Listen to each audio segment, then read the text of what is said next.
You're now tuned in to the News You Can Use podcast. I'm your host with the most, Big Search God. And today, our focus is on Bricc Baby. Bricc Baby is a no-jumper host, artist from LA. Mostly known for being with MPA and PB Longway. Done a lot of things in his career, with Young Thug and a lot of people, Lil Durk, in the beginning of their careers, who is now in part of a RICO with Big U and Loose Cannon. I don't really know the due diligence of how they putting these stories together, but I'm thinking it was from podcasting, maybe just talking too much. But let's jump into it. Let's get going. And this one is Bricc Baby. We got Nina Boy. Shout out Nina Boy talking about Bricc Baby. Let's get it. Finance conversation long before he went to jail. Oh, he gave him money and da. Wack put that out there first. Yeah, that situation I feel like you don't need people to defend you, Adam. Pretty much everybody already knew about that situation where I bailed him out when he was first starting to work here and stuff. But I just am having a hard time with the logic of you should have never given him money in the first place. But then once you give him money, you're no longer allowed to. You now have to keep giving him money.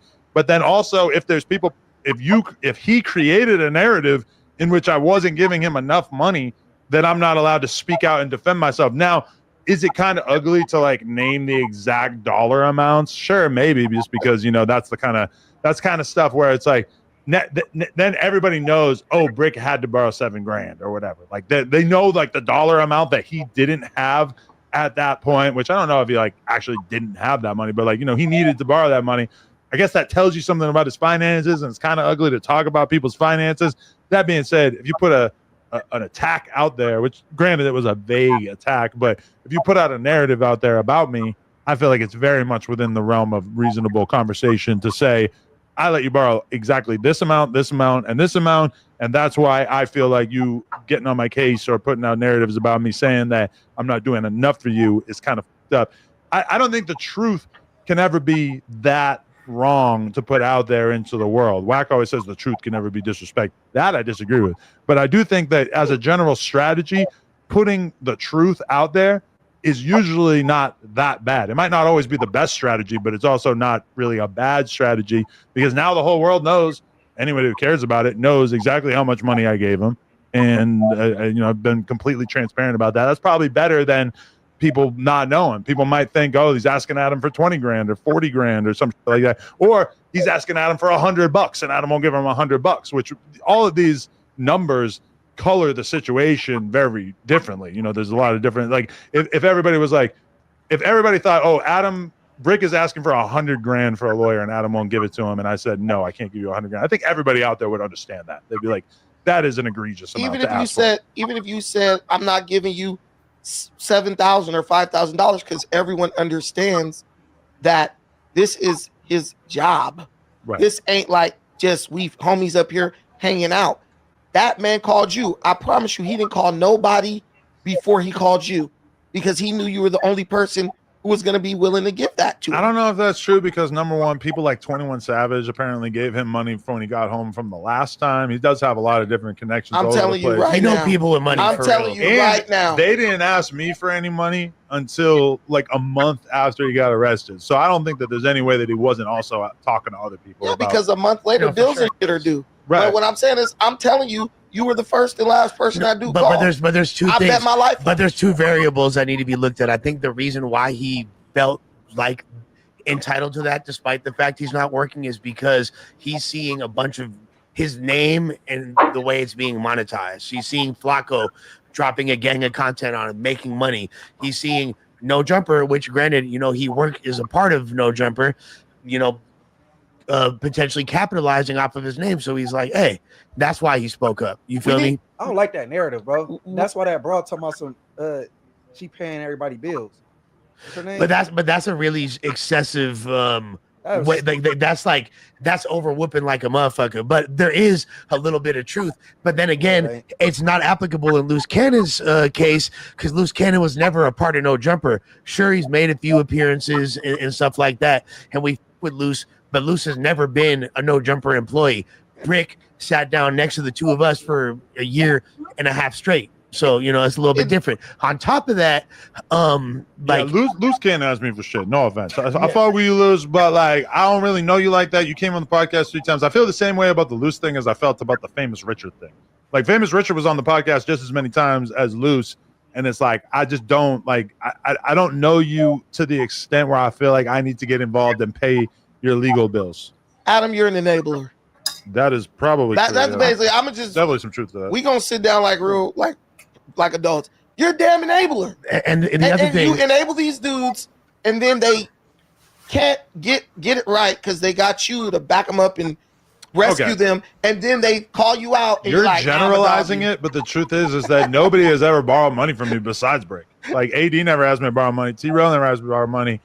All the guys, I can't think of any of them. I mean, maybe like back in the BMX days, I let people borrow money a little bit, but you know, for the most part, I don't want people to have the idea that like just because you work here that I'm also like your lifeline if anything goes wrong. You know? I've been down and out, and I didn't ask this dude for a cent. Your parents are rich. Don't matter. Like you ain't never hitting the ground. True. But they're not. But like there's times where I couldn't get money from them, and it was like, you feel me? Like because they doing to you what he should do to these. My parents are starve them out. My parents are doing just fine. My parents are chilling. There's a guy who owns There's a guy who owns a big BMX company that at a certain point told me, like at a certain point, the dudes that are on your team or whatever will ask you to borrow some money, and you could just let them borrow money, but then that basically like clears you of having to do it in the future, you know. And so you want to limit it. You want to like try to make it so that it isn't, you know, a consistent thing that's happening, but if there's a situation in which a person's really going through something kind of disastrous and you need to let them borrow a couple grand, it's like it's probably easier to just do it and then use that as the reason why you can't do it anymore in the future, rather than to just let that person know like, hey, I'm just being cold-hearted to you and I'm not going to be able to help you out in this situation. But you had already done it. Has he paid you back the money he borrowed from you before? No. I mean, at this point, once you catch a Fed case, I really feel like, okay. Yeah, and to just like, because for full transparency, I spoke to Bricc a few days ago. Man, that's a huge financial obligation that his lawyer wants from him, and it's a very, very, very expensive thing he's going through. Why are you saying that? Like, I'm supposed to care about that? Like, you play stupid games, you win stupid prizes. That's not the point. I have no issue with Bricc Baby. What I'm saying is, damn, bro, you get the guy, you're loaning him money. I just gave the perfect analogy. It's like feeding a stray cat and then complaining because it's showing up on your doorstep. The whole point is, if these guys been around this long and they haven't been able to pick up enough game from you to be able to have their own stuff popping to where they got some hundreds of thousands in the bank, it's not your job to loan him money, and it's unbecoming of him and you for you to talk about him online, but for him as a man to be in a position where he can't pay his own bills. So that's the So that's the situation with No Jumper and Bricc Baby. I guess it's about money, but I feel it. Like if you're using me for content like they're doing right now, you're gonna make that money back off of my name. So just go on and shoot me a couple dollars. I don't have to be there physically to make money with you. You could just use my name and talk about me, and you got 40K views in one day. 46K. 46,000 views, not 46K, y'all. Don't get me into that type of shit. But yeah, 46,000 views in one day. I don't know how equivalent that is to payola. I don't know what type of monetization or deals Adam has, but y'all gonna make it back off content anyway. What you knew. All right, we're back. The ADAM22 channel. It's been long dormant, ignored, turned my back on it, to be totally honest. But solo content, I'm gonna be real, I haven't done it in a long time, but I feel like I got something to say.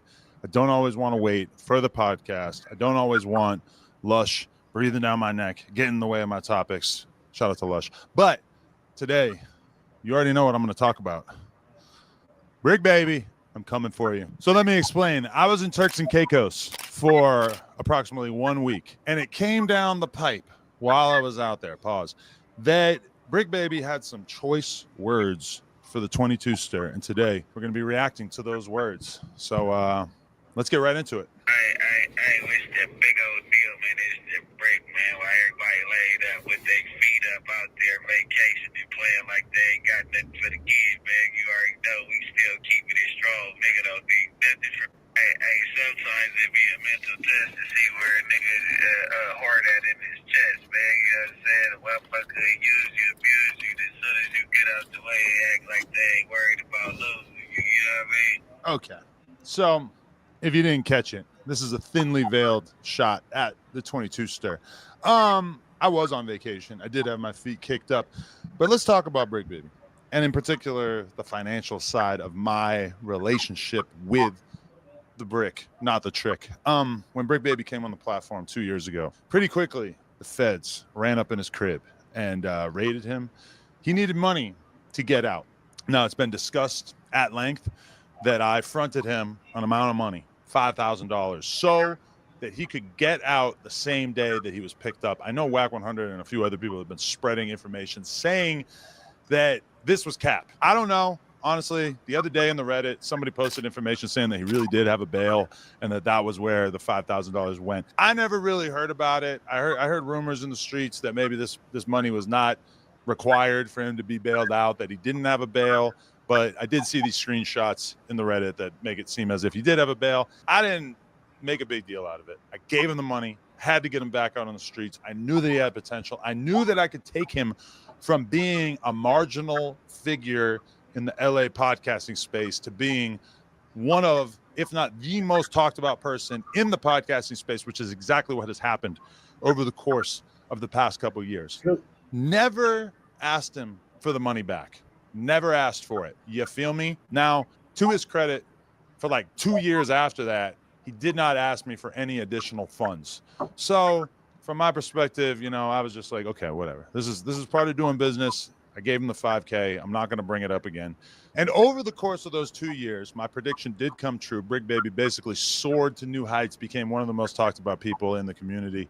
And as far as our relationship, I would like to think that we actually became something like friends. We got closer and closer, spent time hanging out various times, went out to a lot of different parties and stuff, basically formed a relationship that honestly was a little bit more developed than the type of relationship that I've formed with most of the hosts that No Jumper has had over the years. Fast forward to a couple months ago, Bricc Baby reaches out to me again, asks if he can borrow a couple $1,000s for, I don't know, he's like moving into a new spot or some shit like that. I said, okay. Didn't even bring up the fact that I had let him borrow this $5,000. I figured after 2 years, you know, shit, whatever. So I let him borrow this additional $2,000-3,000. I forget what it was. And then very soon after that, like I'm talking like a week later, he gets picked up by the feds. That's cap, Adam. You know exactly how much you gave him if it was $2,000 or $3,000. What is ADAM22 going to do to help out Bricc in this situation? Now, from my perspective, let y'all belong. Adam, you a millionaire, bro. That little $7,000, $8,000 you gave him should be nothing. Water under the bridge, bro. Borrow money all the time. Like of everybody who's ever worked for me, I honestly don't think I can think of a situation in which any of them have borrowed money from me. Like that's just not really the kind of relationship that I like to have with people who work for me. You know, if it is an emergency, okay, we could do something. But for the most part, it's just not really how I get down. You know, it's like I just don't. I don't like to have that kind of thing going on. I pay you for your. You just didn't give him an advance. We're good, but as far as taking out loans consistently, constantly, I'm not really into it. That being said, it was only 2 times throughout our relationship so far. But I say all that to just set the stage. Then he gets locked up, and people are pretty much automatically, you know, suggesting in the comments, people talking about it on podcasts, is Adam going to pay for his lawyer? Is Adam putting money on his books? Whatever. And I'm going to be real with you. For like the first month that he was locked up, he didn't ask me for shit. He didn't. You should already have lawyers set up for your podcasters, for your hosts. That should be a part of the deal. Locked up. It is kind of weird for you to get locked up and then be, especially when you got them talking about the subjects you got them talking about and putting them in the situations you're putting them in. You should have lawyers set up for that. How I'm willing to help you out financially in addition to what I've done for you previously. I feel like you should be upfront about that. I've talked to Bricc on the phone a whole bunch of times since he's been locked up, including like the day before. Yep, the day before this video came out, and it was none of this energy at all. And in addition to that, we've got people like Sharp, who don't got a pot to piss in, who ain't done nothing for Bricc, who can't do anything for anybody because he's dead broke. He's coming out, making YouTube videos, doing streams where he's passing judgment on what I've done for Bricc. Keep in mind, I've had Bricc on salary for 2 years straight. Even when he was missing shows, even when he was out of town doing whatever, never fronted on him in terms of the money. Now we've got Sharp, who, Sharp has never done anything besides sex traffic women and be ugly. And he's out here trying to cast judgment on me. So let's play the Sharp clip. Pretty much, if he is to get out or, even hits the streets, they don't want him on that podcast at all. They want him to resign from it, like be done with it. The feds do not want him on No Jumper no longer. I'm telling you facts. This isn't what I think. No, it's what I know. So if this is true, this is the first and only source that I've heard from that has specified this in any way. Do I have concerns about Bricc Baby returning to the platform? Yes, obviously that would be kind of interesting, and I would wonder about the level of heat that it would draw to the building. Obviously, things like the gun that they saw in his waistline that I didn't see and that I don't think the comments saw, but that was pointed out in his bail hearing that he had a strap on him. That kind of thing is the kind of thing that I would want to really be on point with. But the idea that the feds or the cops have told Bricc that he's no longer allowed to be on No Jumper, this is a Sharp narrative as of this point. Like, I have absolutely no idea if this is a real thing or not, but it does seem kind of odd if this is something that Bricc told Sharp and didn't tell me or anybody else from No Jumper. I mean, keep in mind, Bricc and Sharp have had a weird relationship over the years, because when we fell out with Sharp, Bricc talked hella shit about him on the platform and then basically continued to be friends with him to some extent, which I always thought was a little strange. But either way, I mean, to me, this is just a completely invented Sharp narrative as far as I know. It's kind of odd that he would know about this and I wouldn't know about this. But let's keep going. To a lot of you dummies, because it went to prove, because everybody was screaming, oh, they're going to be out on Wednesday. No, they're not. I knew it when it came to the bail hearing and how things play like that. They're just giving them that. Now you got to appeal it. And then, to hear, when he was calling, Adam, he ain't answering, or whatever the case may be. He's calling people and they not picking up. Now they're avoiding him. Why is that? Boy, why aren't you answering Bricc calls?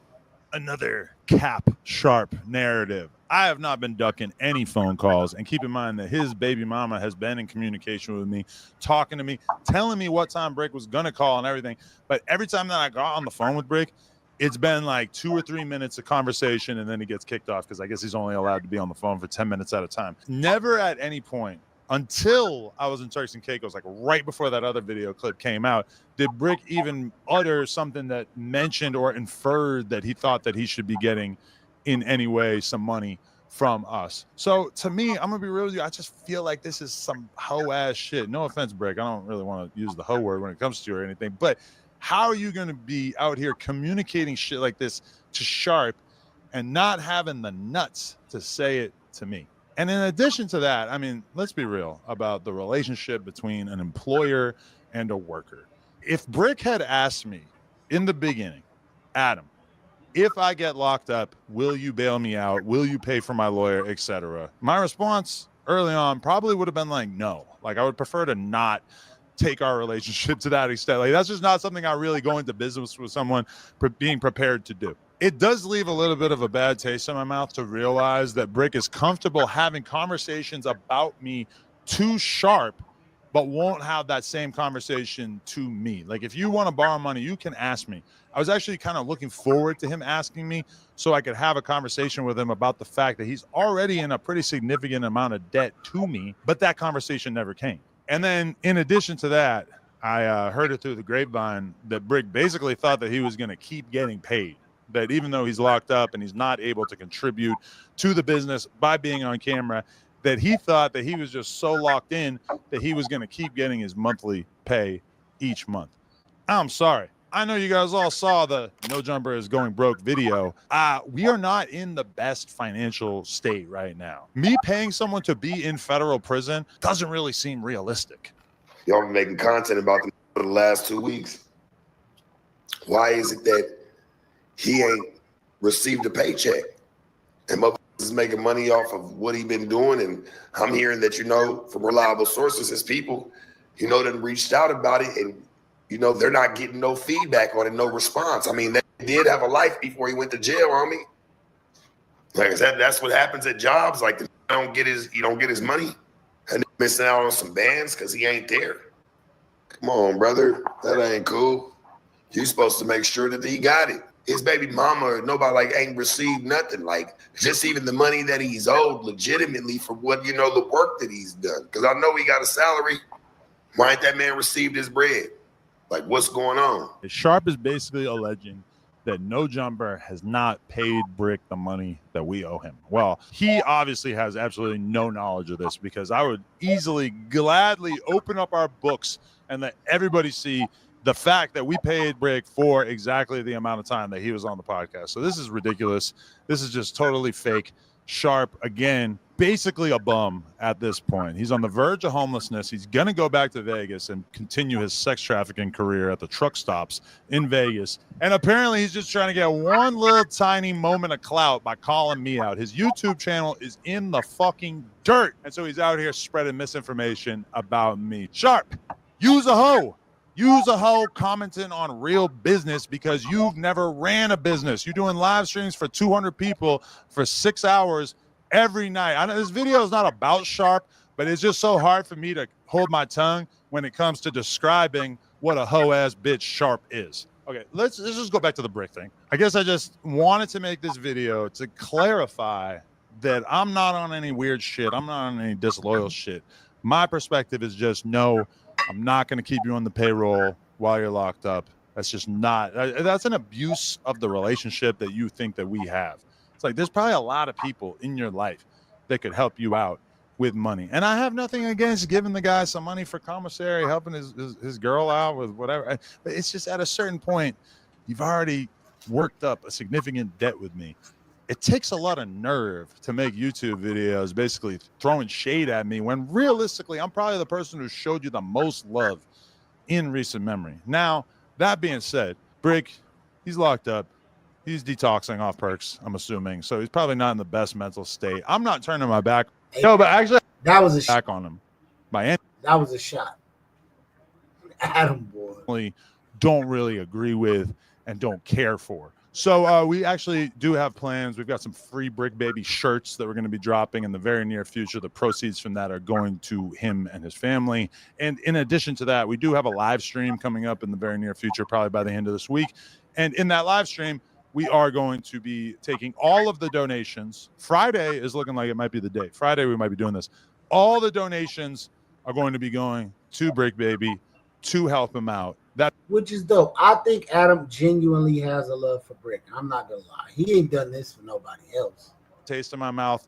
I feel like you should have more respect. He didn't even do this for Draco. Not to say that Draco needed help with lawyers or this, that, and this, but we don't know that status. But we don't know. So, I always felt like he should have put the Stink team on No Jumper, just because they're the reason I even watched No Jumper. But yeah, ADAM22. Free Bricc. Smack a like. We out. All right, we're back. The ADAM22 channel. It's been long dormant. Like, have you offered Ralphie a job at No Jumper? Young Bull, any of them? Say so before he passed. RIP, say so. You should have, because they're the reason we watch No Jumper. Cast. I don't always want Lush breathing down my neck, getting in the way. Desto Dub, Stink Team, and OGZ and his boy, them the only reasons we really watch No Jumper, bro. For approximately 1 week. And it came down the pipe while I was out there, pause, that Bricc Baby had some choice words for the 22 stir. And today we're going to be reacting to those words. So let's get right into it. Hey, what's that big old deal, man? It's the Bricc, man. Why everybody laid up with their feet up out there, vacation and playing like they ain't got. So let's get into some more feed about your boy Bricc Baby, man. Let's go crazy.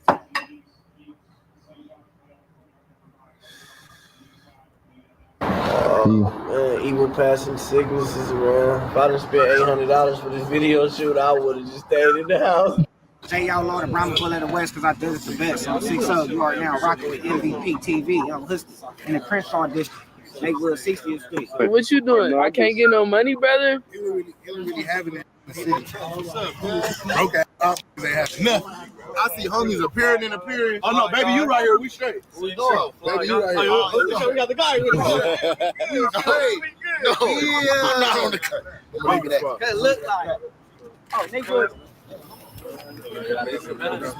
We leaving right now. We just pulled up. We leaving right now. And we fly crib around about no other nigga section and all that. Niggas put up a 250 in jury. No other nigga section. We ain't wearing no dusty ass. All that niggas be wearing and they on West. I done seen you go to a couple niggas hood. Them niggas be dirty on West Side. Them niggas ain't having shit. Last war, we went through everything. I'm just showing face today. Ain't been here in a minute. Just chilling. Keep those connections.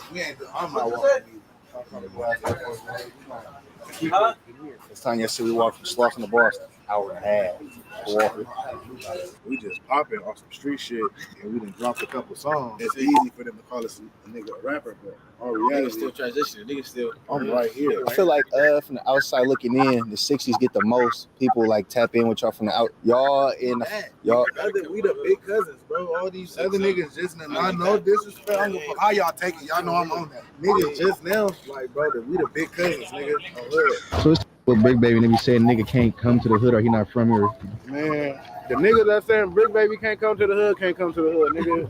Bricc Baby don't come over here by choice, nigga, not by force, nigga. On 6-0, he don't come over here because he feel like he got going on and it's not gonna benefit him to come over here and stand with us. Is his opinion right?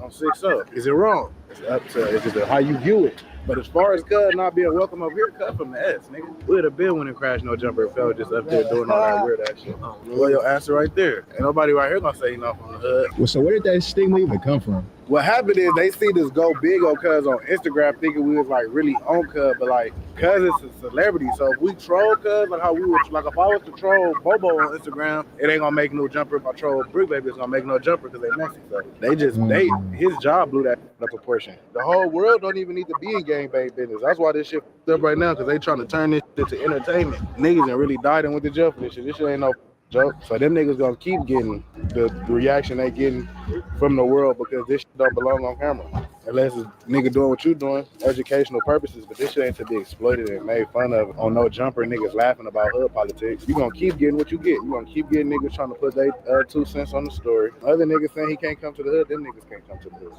You know, 6-0, they on some bump. They on bump on the dead homies. They always on bump. What you doing, man? Whoa. No. I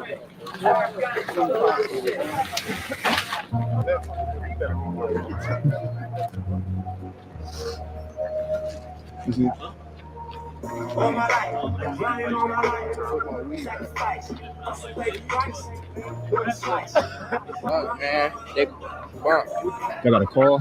No, just checking out. Just saying hello. Huh? Just saying hello. Bro, it was in the middle. Huh? Estaba en el medio. Uno de rojo. Hold on.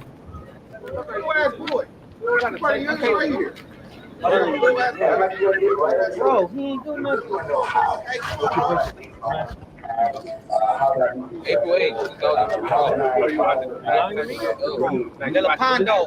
Fuck the police on 6-0 crib. They come on Hustlers. Nigga, all day, every day, don't find shit. Look like they trying to plant something on neighbors. How would you feel about like police in the community that's friendly community, like not that fuck with people, but the ones that actually? It's a seldom amount. It's a minimal amount police that are actually here to protect and serve the community in the right light. These dickhead, bitch ass weirdo, dead homies trying to plant something on niggas on Hustlers. Nigga, they want us to have turmoil or to be, you feel me, ignorant in some type of sense, cuz so they can lock us away, cuz and throw away the cage for no reason on 6-0. Nigga, they trying to plant something, nigga, on Hustlers, nigga. It's a seldom few though. Y'all heard it from Yo, after Ronnie died, you said that The whole jail just let you smoke out and shit. They really let you do what you wanted to do that day. Hey, they really just let me thug in that bitch. Cause shit, what can y'all do to me? I got like 36 days left. I ain't got nothing. Y'all ain't got no good time. Which I gonna take my commissary. I go home in 30 days. Yeah. Take my phone. I got a cell phone. It was a situation where the whole jail knew what was going on. Hey, yeah, they felt my pain. I didn't come out the room for days. I wouldn't come out for nothing. I go outside like every day, every other day, take a shower, come back in. Me and my nigga just sitting that bitch all day. I'm just smoking weed all day. As soon as I wake up, I got making backwoods after paper towels, the brown paper towels and some coffee. That works. You can make a backwood. Make a backwood out of brown paper towel and coffee, and you put it around like a hot water bottle where it dry up and it get hard. Really? Like a backwood, roll them bitches up. I'm rolling real weed and wax, cigarettes and wax. All I did was smoke all day. Damn. You said Bricc Baby had said something that you ain't like. I ain't like that shit. What do you say? I don't know if he was in there, but you was I don't know if I don't. He was just playing like with Chucky when he ran. Anybody shooting a gun at somebody, you better run. Like what he talking like? He was like, oh, that shit. If he ran and left his baby, what the fuck can he do for his baby? What he gonna hold her and take the shots or anything, bro? Like people act like this is a movie or something. Yeah. This ain't no motherfucking movie. Ain't nobody Terminator. Them bullets start coming. You seen people put their babies in front of them. Now people don't know what to do. Yeah. When they start being my life, what's going on? Don't know what they're doing in that situation. They just be talking. That shit was weird to me. You got half a second to make the decision. And realistically, if you run away from the car, you're redirecting where they're going to be shooting. That's what the smartest thing was supposed to do was get away from that car. They shoot where my baby at. Yeah. That's the smartest thing you do. If I got to shoot back, I can't be shooting through the car with my baby in there. That's what you're supposed to do. But any real nigga that know he been in beef or war, know that's what you're supposed to do. Yeah, you talking about. You really not supposed to have kids with you if you know you be in shit. Like I said, my brother don't be in shit. Mm. So, like with me, I'm not just sitting dry around with my kids through the hood. And if I am doing, I'm on bullshit and I'm bucking. Other than that, that's not the smart thing to do, man.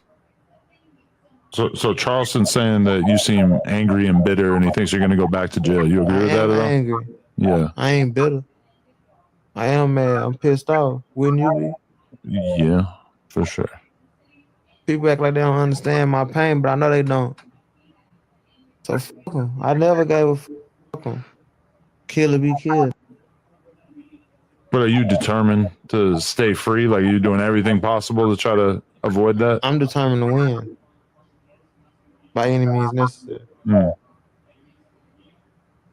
As long as I win, I got kids to take care of, a bunch of them. My sister got 4 kids. My sister right there got 2 little girls. My brother and them got kids. So how many kids you got? We got kids to take care of, brother. Mm. And I don't come from generational wealth. I'm the first rich out of my family. My papa used to have them bricks though. My papa was in ran with Billy Ray Mouse and that's why my papa, Mr. Rogers from Fort Worth. Everybody know my papa knew had that sack. You know what I'm saying? Had that sack, went to the feds and shit like that. Boy, I had that check, you know, the apron. I come from royalty now. Hold on. It's in my blood. I was supposed to be a hustler. But you know what I'm saying? But it skipped a generation. Mm. I was broken a bitch growing up. Wasn't broke. Shit, I was broke not too long ago. Keep talking about. You know what I'm saying? But I'm the first one to get rich. So now I'm trying to get everybody else rich. I know you don't really fuck with too many people, but if you had to work with somebody like on some new music outside of Texas and shit, what would be like your dream feature? Top for sure. Yeah, boy. But it's not, I wouldn't say dream feature because that sounds fanned out and shit. Mm. But I'm saying that to say who you want to work with? I want to work with it. See, but really, my brother will tell you, like, I just listen to everybody's music, but I might not just listen to your music. That makes sense. Like, I might have heard your shit before because I'm going to check you out. I ain't no hater. I just feel like you have been very, like... All right, that was Go Yayo's opinion on how he felt about what Bricc Baby had to say. What's going on? Hey, check it out, man. Another day in paradise, man. Another day away from the kids, man. Hey, look, don't believe the hype, man. I'm not finna be one of them dudes that go back and forth to get to hating on no jumper and going to go hate on this dude. I'm just right here standing strong, solid as a rock. You already know we don't bend, don't fold, ain't never told, man. You already know the truth. But look, hey, they trying to steer these narratives like me and my boy going back and forth to where everybody's starting to get off their rocker and feel like we shooting jabs at each other. Hey, I've been direct the whole time ever since y'all know me. Y'all know me for being direct. Anybody that I'm gonna blow at, I'm gonna point at him and blow at him. I ain't gonna sit right here and do no beating around the bush and none of that. Them other dudes left, they built the foundation off of this and the stuff that started them. I'm just awake for a second, man. If they still in that spot, please believe that I'm gonna put dibs on who I want my seat, man. You know what I mean? It ain't nothing. The show gotta continue, whether I'm here or there, man. Still doing the don't be late. You know what I'm saying? Don't see late. We right here live. We gonna document every step of the way, man. And I need all my fans right here to run it up so they know what's going on. You know what I'm saying? We right here with our feet up, though. Anything else change, I know. You know what I mean? You can listen to Lion Ass Loose if you want to. I don't even understand. I can't understand it. A dude, a young brother coming here, I show him nothing but love. You know what I mean? He goes to the internet with a million lies, man. He ain't touched nobody and let nobody die, man. I hope y'all know that goes a long way when a million lies get told from jail, man. The nigga come here and be the best he could be in the Army, in the Navy ass nigga, man. You hear my baby in the background. That's who missed me the most. All my babies, man. Y'all got me away from my babies. Y'all clipping stuff that the feds don't even have. Y'all helping them beat me. You get what I'm saying? Like pay attention to the families that y'all destroyed and the houses y'all burning down, man. I'm already pushing 40. What y'all want to see me come home at 60 old and won't out? I'm going to still be that dude. I'm omnipresent. They got to go through me or it's nothing. You know what I mean? If it ain't me, it don't do numbers. If it ain't me, it ain't nothing off the back. And the next time I run some fades, you know what I'm saying? I'm going to let y'all know and give a nigga a breather. Nah, but hey, don't be late, man. I'm just right here popping it. It's all good. Another day in paradise, man. We still live for the fans, live and direct, man. Y'all want a nigga in the shoe or something, keep on posting the type of content y'all posting, man. Leave me alone. Y'all up my family. They got a thank you button with a $sign, man. You understand me? Go ahead and go hit that for the babies and all that. Since y'all want to tear down the legacy. You know what I mean? I post Zoe cash up for y'all. You know, run it up. She need gas money. We went electric. Damn, this phone fucking up again. Hey, man, in a perfect world, everything could be everything, but you know what I'm saying? The motherfucker ain't got enough to talk about except for the Bricc, man. They gonna throw wrenches in any program, man. You already on the street, they ain't never pulled up for you, you big booty bastard. I don't know why you keep on talking about me, bald head punk. He a green from the point. I don't even know why nigga even talk about me on the show. You done already lied to the nigga about some bail money from last year. You want a friend bad, bro. Don't nobody with you, bro. Or your what is your protege? He done rolled it up and got up out of here. He still making videos like he right here with me, man. You know what I'm saying? I'm still undefeated at this shit, man. You know what I'm saying? I'm standing tall through it all, man. You know what I'm saying? I'm playing basketball. I'm whooping ass with money. Nah, I just got my ass whooped with money today. But you know what I'm saying? I'm playing basketball, man. I'm playing poker, man. You know what I'm saying? Ask Luke if he shower every day, man. Have he got his shower shit together, man? You understand me? He works out and goes to bed in the same clothes that he works out in, man. When I tell you a green grape, be a green grape, man. You understand me? But I ain't gonna keep on politicking on the motherfucker to give him more ammo to politic with me. I know he up there in everybody's business upstairs. The Blackstones asked for a fade when he walked in up there. He for sure turned it down again like he turned down my fade. I could keep going, but he got a lovely wife, and I don't want to put her in the middle of all the drama because she is a good person at the end of the day. She just got to do what he say. I know it sucks to be with a liar, a nigga that lie every day of his life. You get what I'm saying? Can't tell you the truth about what he ordered off a store list. So this call is from a federal prison. Some of the scariest shit I've ever seen in my life, man. But like I said, shout out Trap Lord Ross. Shout out Poetic Flacco. He's for sure holding it down. Shout out Mikey. Shout out the whole No Jumper Scott. Donnie, A1. You know what I'm saying? From day one. Compton Rick Rock, A1 from day one. Who else been holding it down, man? For sure, my family. I don't want to get to screaming everybody's name on the phone, but you know what I mean? Everybody that I done reached out to, man. TLR, man. We got more documentation coming soon. Me and him, we finna start chopping it up at least once so we can give y'all something to listen to, man. But other than that, man, yeah, shout out my brother Flacco, shout out my brother Remo. I don't want to leave nobody out. You already know that's no dub. That's nigga brother. That's automatic. We ain't even gotta say nothing about that. You know what I mean? And all the ones that ain't on the internet, you know, my crew really don't do the internet shit. You know, Conrad for the app. He's always gonna be, you know what I mean, my twin. Shout out Gordy, fat ass, Cry Baby Gordy, you know what I mean? Like shout out the whole squad. I still got my management, Danny and Hazel, they holding it down. My wife, you know what I mean? I could go through a million shout outs, man. Shout out Blue Stain and everybody that's in here, maintaining with a nigga, obtaining with a nigga, man. But the lies have to stop. You know what I mean? That shit follows you everywhere you go. You'll see. Because the way that he lied himself in the jail, he gonna lie himself into something else in a second, man. But you know what I mean? There's no threat opposed here. You know what I'm saying? I'm armored down and protected by God in this month. I don't fear nothing but him, man. But you know what I'm saying?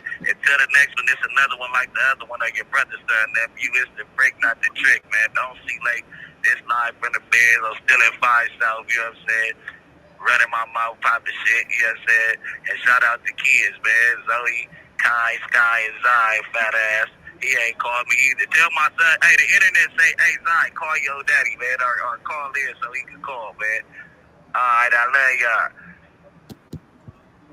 love y'all. You know, and so that's kind of like a tricky balance. And I see a lot of people in the comments who clearly don't understand that is kind of a precarious balance because, like, you know, people will be looking at it, be like, oh, to Adam, everything is just business. And it's like, well, this is someone who works for.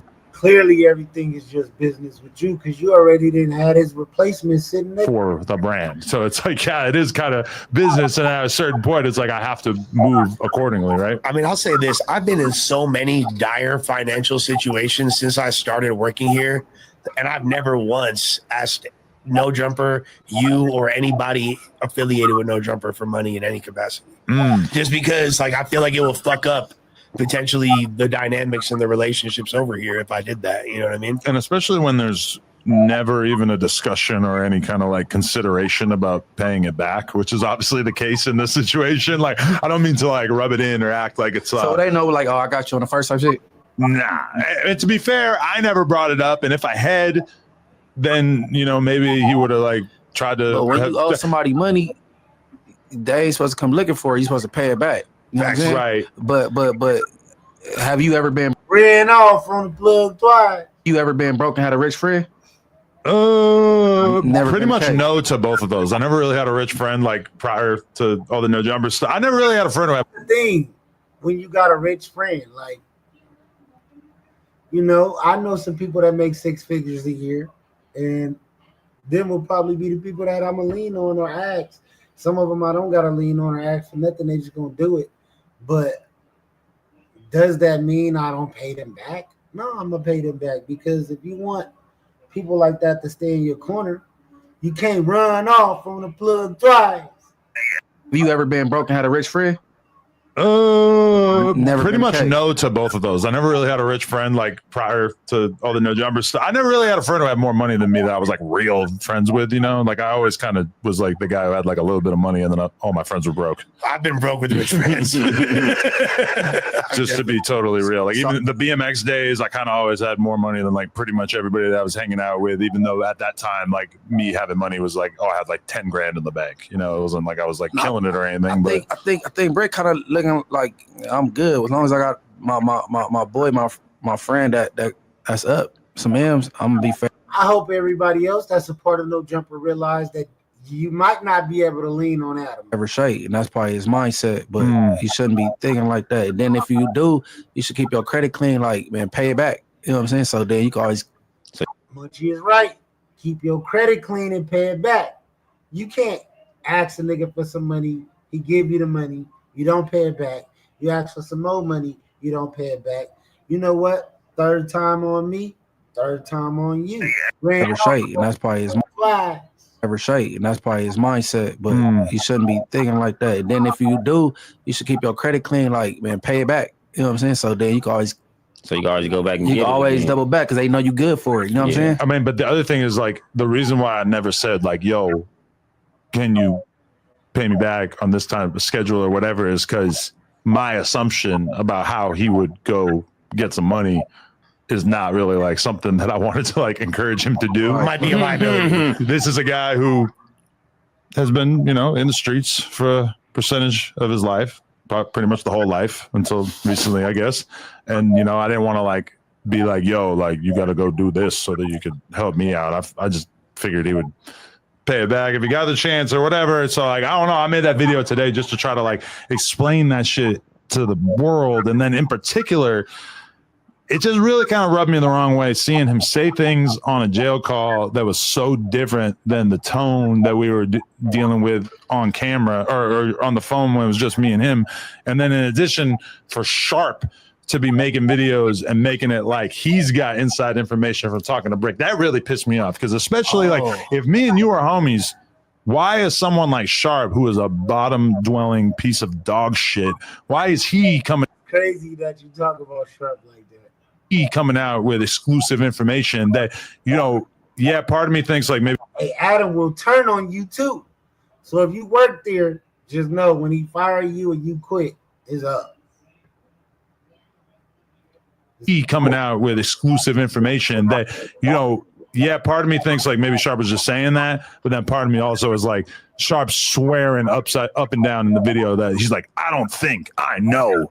You know, when he's making it 100% clear that he knows for a fact that this is how the situation is between me and Bricc, I got to take that a certain way. And if this is really your boy and he's saying that and it's not coming from you, then you should probably have something to say about that.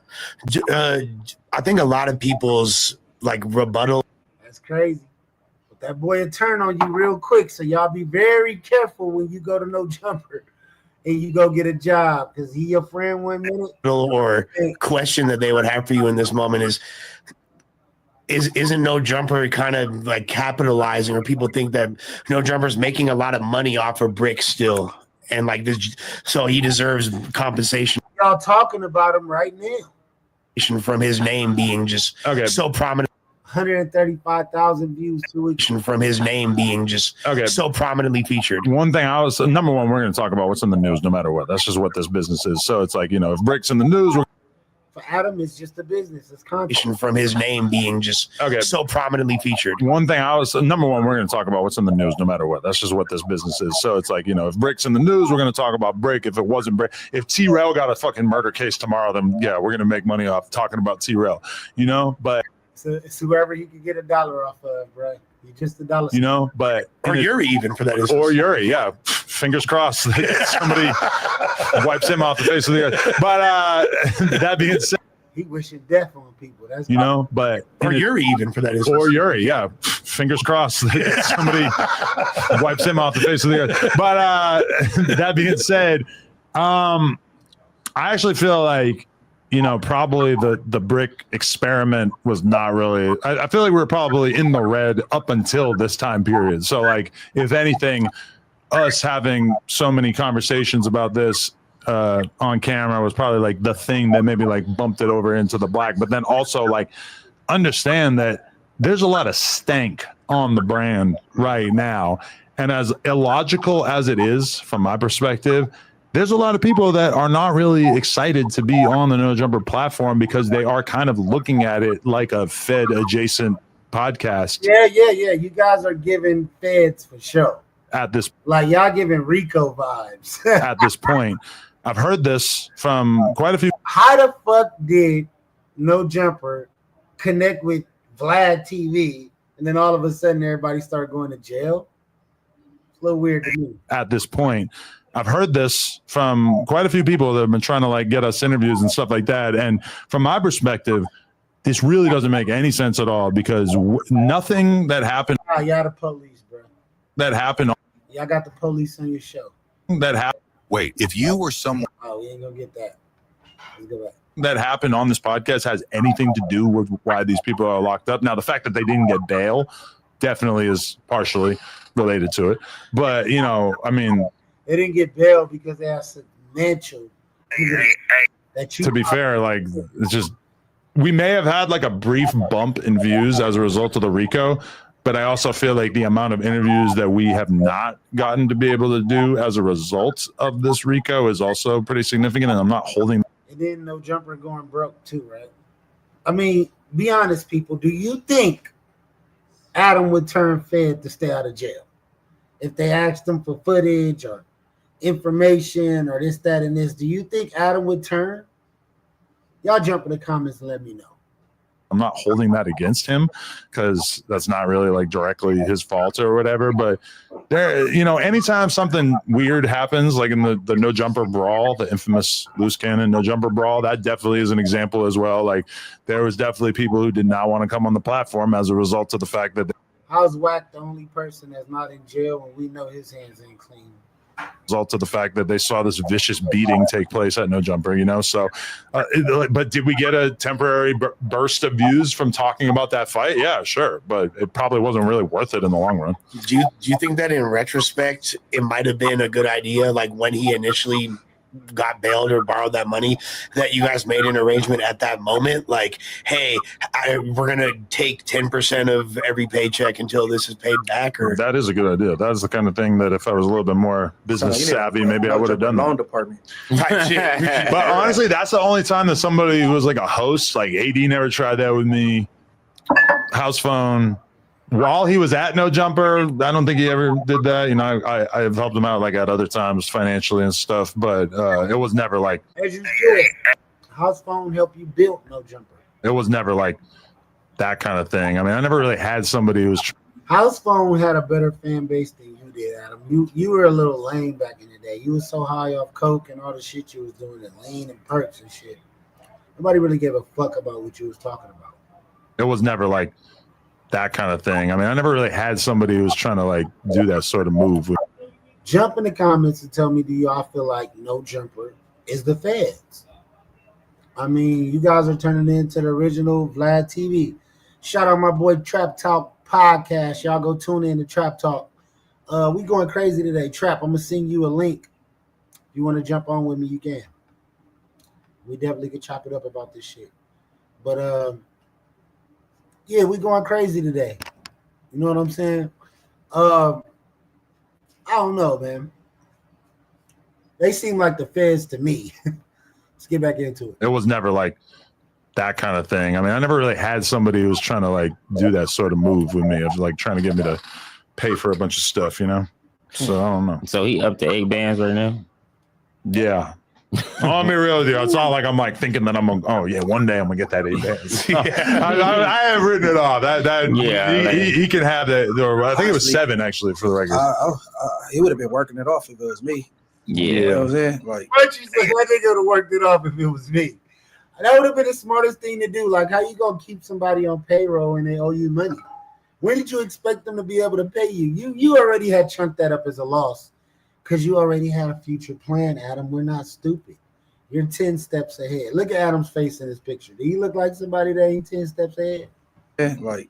I would have said, well, you ain't gonna be getting paid for a minute here. I'm just trying to chase some of You already got paid up front, you know what I'm saying? I mean, yeah, people will like take advantage of you as much as they can up until the point, like if they feel like they're able to, they'll just do it. You know, I've seen that a million times. And so for sure, part of it is me just being kind of lax, you know, which is in general on No Jumper. Like, why have so many people been like, why are people able to, you know, swear and smoke and drink and get into all these crazy stuff? Like at the time, remember when like Bricc and DW had like their own podcast and it was just like a total shit show every night? They each have their own. There's two different podcasts. Yeah, and they were getting money off girls to come advertise their wigs at one point. I mean, that is a direct product of the fact that I just gave them way too long of a leash and was just not instituting any degree of control over it. You know, it's like if you niggas was getting their bag outside of you because you ain't paying them enough. This nigga's giving niggas like $200. You make it that easy for somebody to make money off your platform without cutting you in or whatever, then they're just going to do it. You just have to. I gotta realize 1 million views is equivalent to what? Jump in the comments to tell me how much you think 1 million views is worth.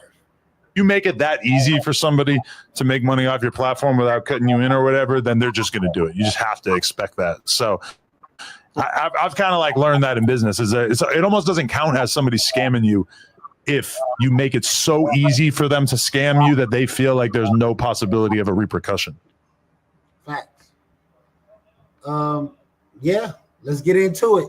Sharp reacts to Adam turning his back on Bricc Baby, man. I mean, this should have been expected. When did we think that Adam was loyal to anybody but himself? Like, he's shown. Y'all jump in the comments. Y'all let me know. Do you think Adam is a loyal boss? Like, you know, House Phone, Cam Girl, Yuri, just so many people from No Jumper who left. All the original hosts from No Jumper are gone. So do you feel like Adam is a loyal boss? Do you think he puts his hosts in the best position? Don't you think if he felt like Bricc Baby was doing or saying anything that would jeopardize his freedom, that he would have edited those videos and made sure that that didn't happen? Y'all jump in the comments and let me know, because to me, it seems like Adam is the perfect person to set you up. Adam is the perfect person to backstab you. Any hosts that Adam has had in the past, they've got into it. They've had words. It's not been cordial. It's not seemed like he's your friend. At the end of the day, Adam is for self. And once you're useless to him, he's going to run your name for content. Look how long he's been running AD, T-Rail, Duno, everybody's name that was a part of the podcast. Does it seem like Adam really cares about who he steps on or who he talks about? He outed House Phone about sleeping with a transmission. You know what I'm saying? That's not loyalty to me. That's not someone who has your best interest. Some people will sit around for self-gain, and then as soon as things are not tangible for them, or it's not valuable to them, or they can't benefit from them, or they can't use you anymore, they turn their backs on you. I've seen people do this in real life. Girlfriends, boyfriends, mothers, fathers, sisters, brothers, uncles, cousins have done this type of shit to people. So what would make you think that Adam wouldn't do it? Y'all jump in the comments and let me know. Hey, so look, we only got like 4-5 minutes to talk. All right, look, you live, Bricc, you live. They can hear you. All right. Shit, I ain't saying nothing. No, it just is what it is. Free to love, you already know what it is. Free to break. And nigga not tripping. We right here live from the Fed. And ain't shit happening with the Bricc gang. We do shit to people. We the people. We ain't, you know what I mean? We ain't going for none of that. I heard this shit going viral talking about a nigga that did something to a nigga, man. That's 6-7. Nigga ain't out the way, man. Come on, man. The nigga ain't touched me. Man, come on, man. You already know. They on there. It's a whole bunch of rumors flying around. They said you got hit up in there, all type of shit. Man, I'm that guy, dude. Like, not like that, though, bro. But you know what I mean? This where this where I grew up at, gang. So this like second nature to a nigga. But it's all gravy. We right. This call is from a federal prison. It ain't what a nigga think it is. A nigga be back soon. They probably gonna give a nigga a bail soon. But you know what I mean? They go on the way. That's love. That's love. You know, glad to hear from you. Glad that you can talk to the people and let them know that you're safe. You know, there's been rumors going around, all type of shit. And I'm on the main line. Nigga ain't on none of that other shit. So, nigga, it is what it is. Free to Bricc. I'm finna be right here. Free Bricc Baby, man. I'm gonna give y'all a brief intermission. real quick. We're gonna jump into one of these interviews. The JT the Bigger Figure interview, just because it reconciles exactly what this situation. You know what I'm saying? It'd be a lot going on, man. So let's get into it. Let's go. But then I watch people lose their life over that lifestyle. I watch people lose their kids, lose their girl, lose their families. Penitentiary, get killed early, in life, young in life, ain't even 20 yet, dead, the dead shit made me be like, I seen it for real. I didn't need to fucking rap about it. I could walk outside and somebody getting shot. Like, them niggas coming down the street shooting, or my partner got killed in real life. Like, I didn't want to glorify that. I was gonna rap about it anyway. But when they said, what's up with the more murder? What's up with the more mayhem? That shit right there was like, damn, it's like the devil asking me to do something. My people dying for real. I do want this money, but when I didn't agree, they say he's woke. Get him out of here. Master P, he agreed with this shit. That's what we get behind. And I said, And it's all coming out now. I mean, you could read between the lines now because you can see who did what and who got this big and who put the money up behind them. So if you follow the money, it's all exposing itself. You know what I'm saying? Yeah, we at the time of exposure. We at the time of the secret is out now. We at the time that, damn, they did trick us. Yeah. And now our children and our children's children, they want that same shit now too. They put it in us. We put it in our children. Our children put, like, I got homeboys that got 5 grandchildren already. I don't got one yet, but I got 7 children. I got 2 adults, but they ain't had no children yet. But I think, damn, my son's gonna be 30, and I had him when I was 20 or 20. Yeah, I was 20. No, I was 21. I was turning 21. Yep. So I was 21. So that means my son could easily be having a child that's 7, 8, or 9. But if he did, shit, that child would be listening to some pretty hard rap right now. These 10-year-olds, they like, they like shit. They like Lil Durk. You know what I mean? They like NBA YoungBoy. They might only be 6, 7, 8, 9, 10, 11. That group like NBA YoungBoy. They like that. They loving him. He is the youngest of the mega stars. So I'm thankful though that I didn't do that. And I don't regret not making the millions through that process. I feel I'll go down in history if I just stay true to the game, even if I hit for my millions in my 50s. Like, you might be one of the first ones to ever really do it that way. Because when I was, we in the game, we do interviews, we talk to people behind closed doors. And what I figured is it's a lot of smoke and mirrors, a lot of button pressing, a lot of force feeding.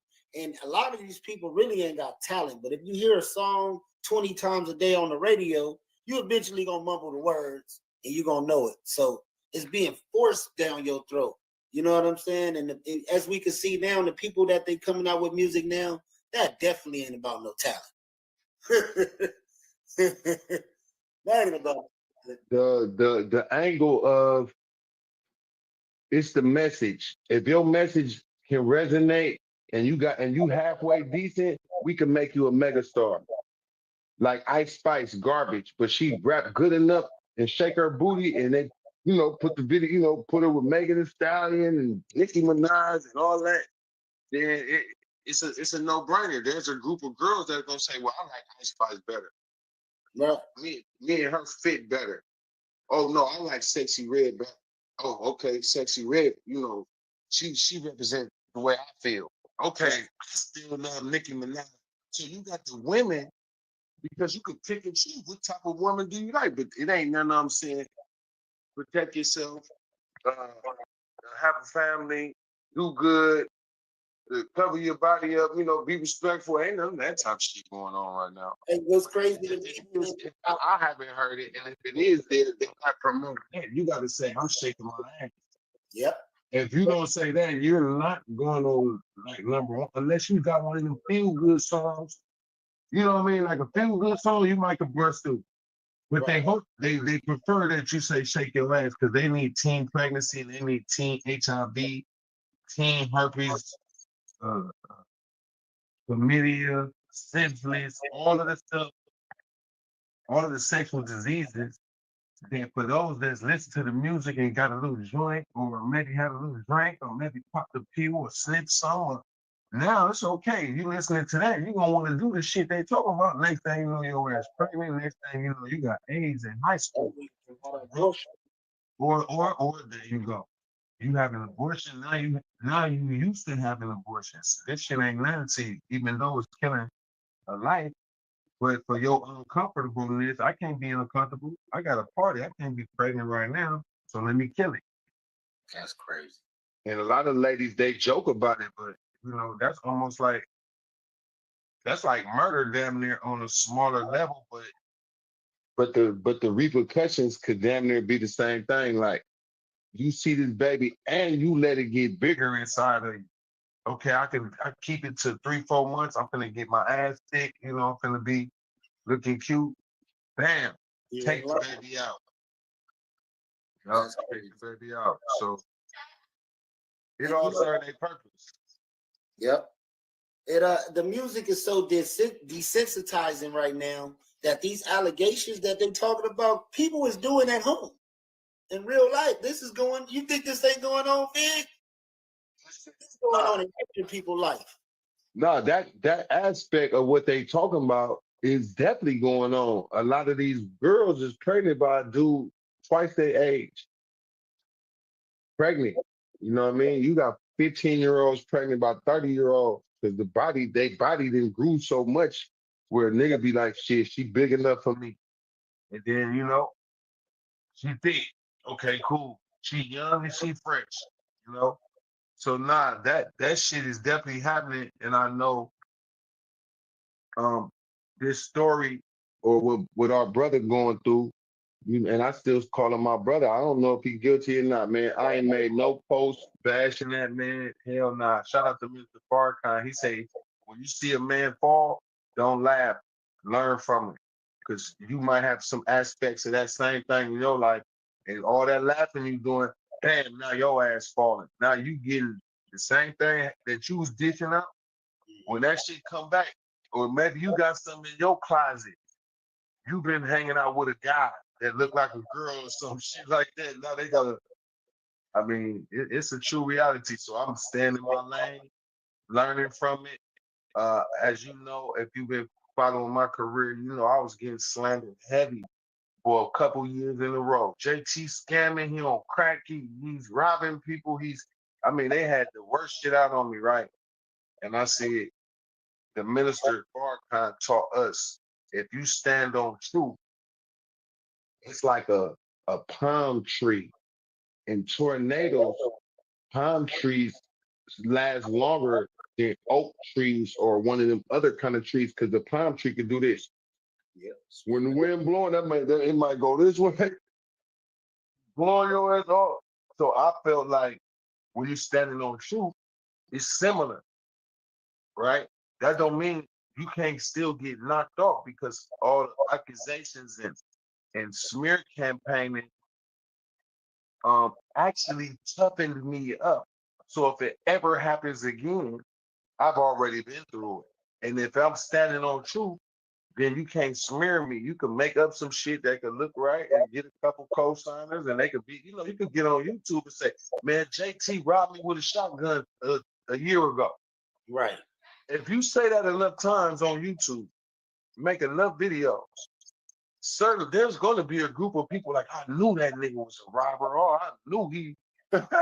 So all it takes is for somebody to say it enough times, even though that's defamation, right? That's slander. But slander and defamation that's part of the shit. And for a nigga with a YouTube channel, he don't give a shit about spreading something. If I'm gonna do 100,000 views, how much is that in the paycheck? About 400-500. Right. Something. It's something nice, It's something you could be like, you know what? I got a good check coming at the end of this month. I did 50,000 on this one, 30,000. I did young golf killers scene at Keisha house. Man, you getting a million views for that one.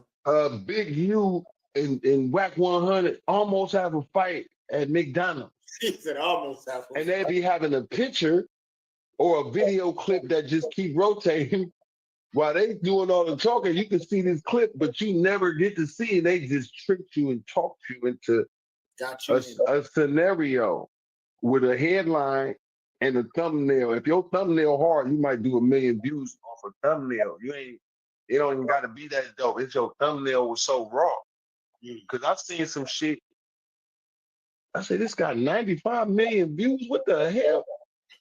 You know, certain things that got them crazy views, but this thumbnail made me click it. Man, what the hell is this? Oh man, they didn't got me, man. This shit right here. I didn't, you get 3-4 minutes into it.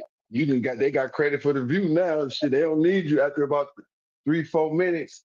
Or how many is it? 3-4 minutes or 10 minutes? I think it's for a view is about 10 seconds or something like that. 15 seconds. Nah. I'm talking about to get the real credit of the view.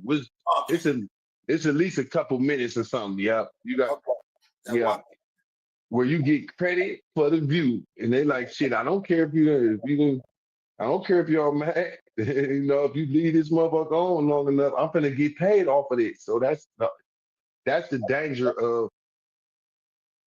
of this new age where you could just spread shit on people whether it's true or not. Right. And if that man throw that fucking lawsuit out, the judge throw the lawsuit out, if he did do criminal shit, then the people gonna come, because if it's enough evidence, then they can say, okay, we gotta press charges. But a lawsuit ain't charging.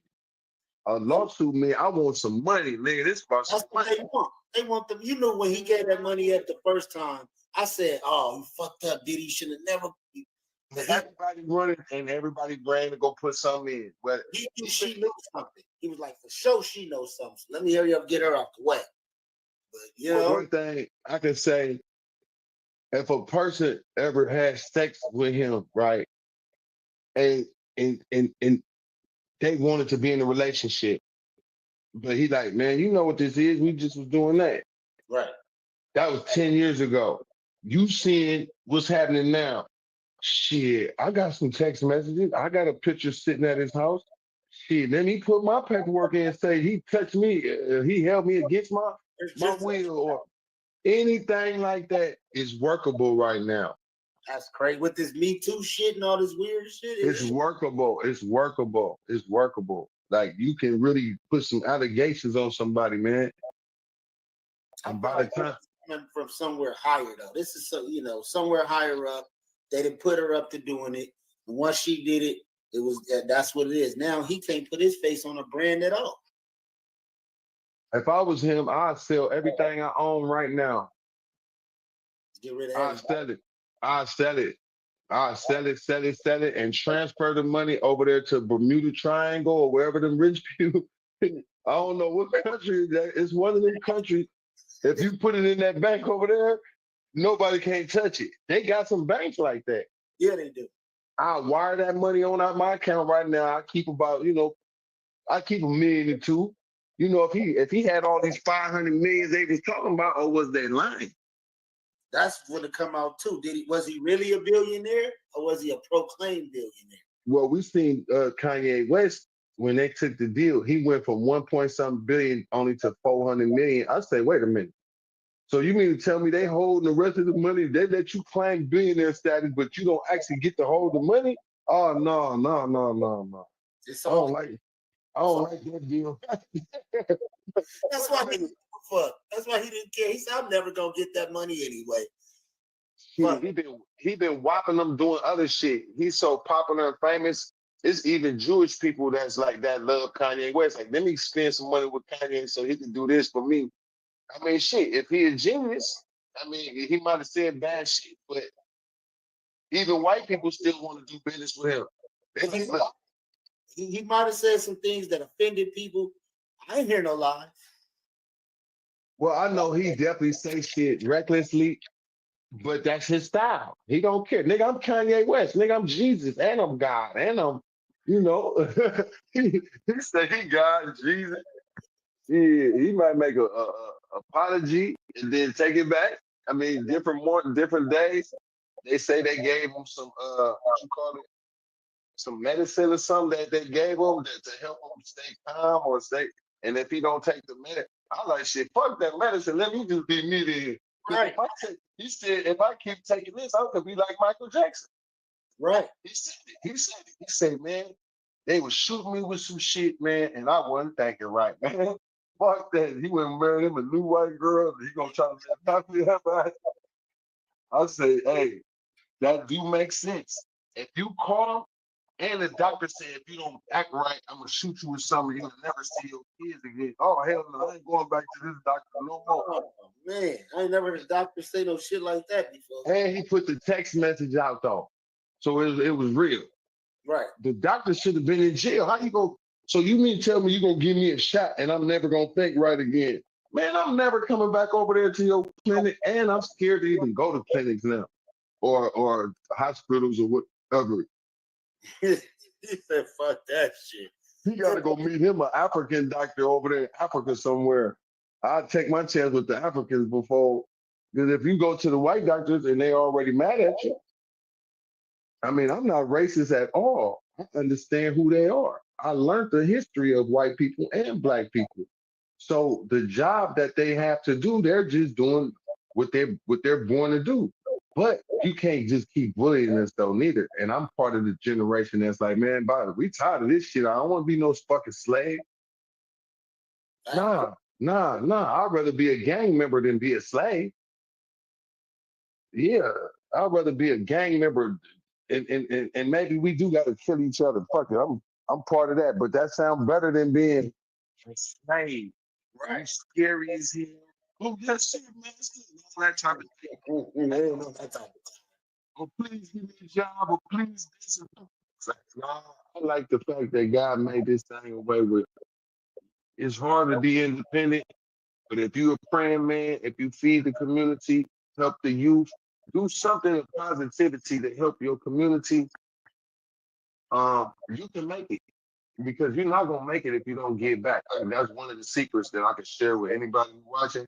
Right. Man, when I learned the secret from Minister Farrakhan, he said, when God bless you to make money, it's actually not just for you and your family. It's for you, your family first. But portion of that is to help those in need. And that's part of the job. Your people is suffering.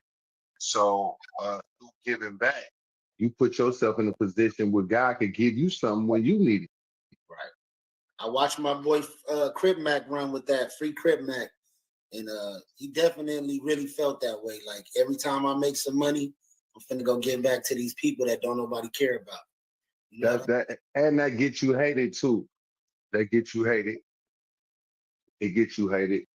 But on another note, trap flicks, that's part of my goal. When I went to Africa, I was able to build them water wells and get that food out. And I was like, damn, this money is a lot, but it's really not a lot. Because in America, we spend this kind of money just on the weekend, going out, party with your partners, getting high, hotel rooms, females, fine clothes.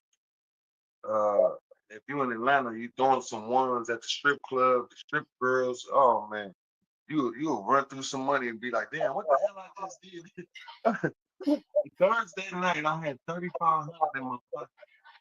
Monday morning, I'm down to like a 400, or like a don't be at like a 200-300. You're gonna be mad. 3,500. Man, listen. I'm using that number because that's like a big ass number if you got it in your pocket. Right. If your bills paid and you got an extra 3,500, there's no way in hell I'm running through my money the way the past is. We going to the strip club for some wings, nigga. Hell nah. I don't care about no Jordans. I'm not spending 400 on no Jordans on my 3,500. I'm using that number because that's a great number to analyze. That's a number that most of us could get our hands on.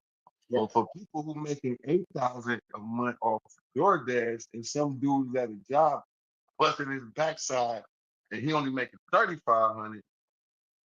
I don't know if that don't even. Well, you got to get in where you fit in. But if I seen somebody who made 8,000 and they just driving around picking up groceries, I think I like that.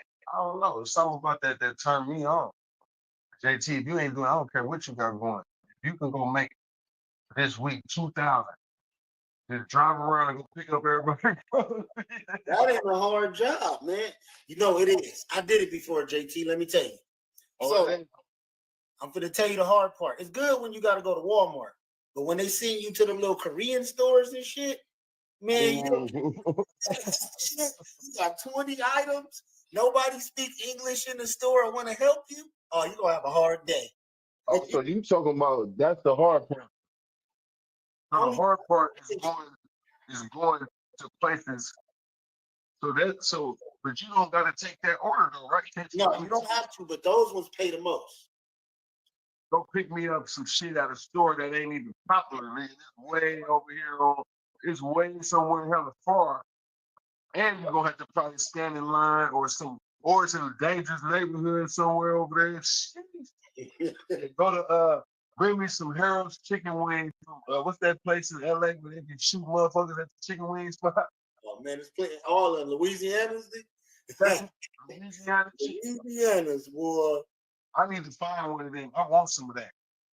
Louisiana's got the best chicken, man. Is Harold's Louisiana chicken or is it Harold's? Harold's chicken. Harold's chicken is a different spot. So I think Harold's, and then you got the Louisiana. So both of them is in LA. I know they got one in Vegas. I don't know if they got one in LA. I never been to the one in LA, but for sure. Both of them is tremendously. That's how people get shot. Definitely. Right. But that's a place that I know I want some of that shit. I want some for myself. Right. But you know, my guy, but we're gonna definitely have to come back and do this again. I got a few calls to make, but I definitely want to get on here for you and get you this content, let the people see that we working together. I'm proud of you and how you was able to load your channel up, making you like a real broadcast person. You do this shit on the regular, you stay posting. So I think between you and my man Lil Gangsta Earn, y'all two is the most active that I've seen since I started this. So I'm rooting for y'all, and I'm definitely looking forward to getting y'all more tied in some executive roles because as you know, Trapflix, I might be the founder, but a smart founder is going to hurry up and find a team and let y'all step out front, put y'all out front. You know what I mean? As faces, people that want to do the interview, talk to my man. He gonna get you on. You go on his shit, and then you gonna post that shit on Trapflix. So I think that's good, and I think one of the things you should do is make a compilation of some of your stuff, and then load it up on Trapflix, not through YouTube, but put a cover, so that way I can put that thing at the front. Okay. You know what I mean? I can put, how we got the movie cover, yeah, and it's the slide at the top. Yeah, then that way you can get some of that action. So I'll definitely recommend that. That's something you probably should do. I definitely appreciate the opportunity and the acknowledgement, man. And I'm ready to roll with you whenever you're ready to go. Hey, man, come on, let's do it, my G. Keep pushing. You got the number. I try to come on a couple times a week, at least 20, 30 minutes, say some words, update our convo, our lingo, our information that we pass on to the others. And for those other people that's trying to get their channels, they could come through you and you'll be able to get them a sweet deal.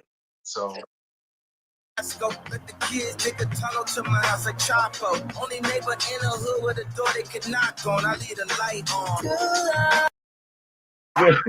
This is some of the best music I heard in a long time, bro. You feel me? And just the words alone, man, like he's laying it out. No hard there. Hard though. Say when I see my kids, I feel like I'm Chapo.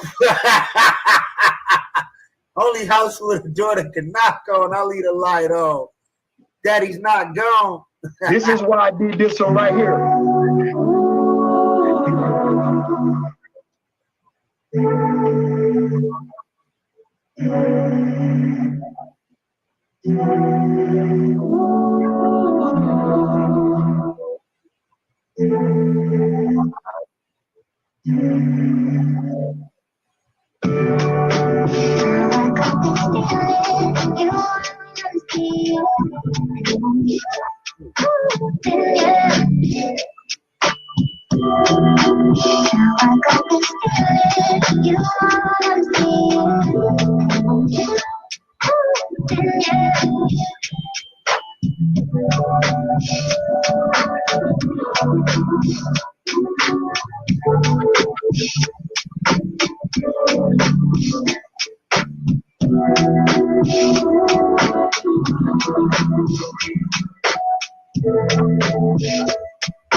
Feel me?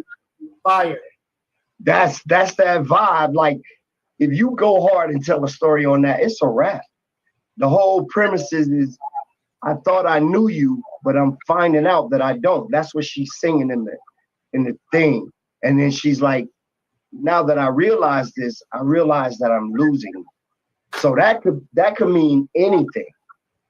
You know what I mean? Like your subject matter can be just about loving anything and the relinquish of it, getting rid of it, the omission. You feel what I'm saying? Like cutting it off. Whatever that is. The love, the kids, the money, the job, the frustration, the arguments, the people that bring drama, like the friends, the fam, like it's anything that is not ready for the motion of where your energy is right now. So at the end of the day, that could be talking about anything. Super dope track, man. That's dope. So it's all about the artist. It's all about the artist. That's why you gotta be selective who you give your shit to. That's a fact. Yeah, you feel me? Because it's like, if I know you just do this, you already told me this is what you do. Okay, then I'm gonna send that to somebody that it's like putting the right player on the football field. You know what I'm saying? Like, based on, as a producer, as a creator, D-Class, you are gonna put any of your situations in the hands of the people that are already on that level, based on what the creativity derives from. You know what I'm saying? You're gonna give the best person for that energy to carry your greatness. Yo, and see, and that's where I have me personally, I have a problem with that. You know what I'm saying? Just because I be waiting on, we gotta meet. You know what I'm saying? Like, we just gotta meet, and that be the point. That the fact that we dealing through the internet, like stuff like that, when you deal with people, you know what I'm saying? You gotta really dig into certain shit when you're dealing and getting to know people through the internet. You know what I'm saying?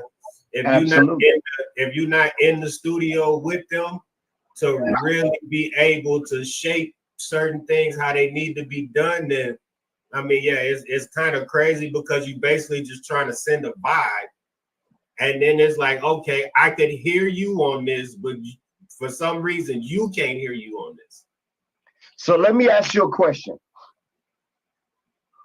Who knows the vibe that needs to happen on that track when God put it in your head?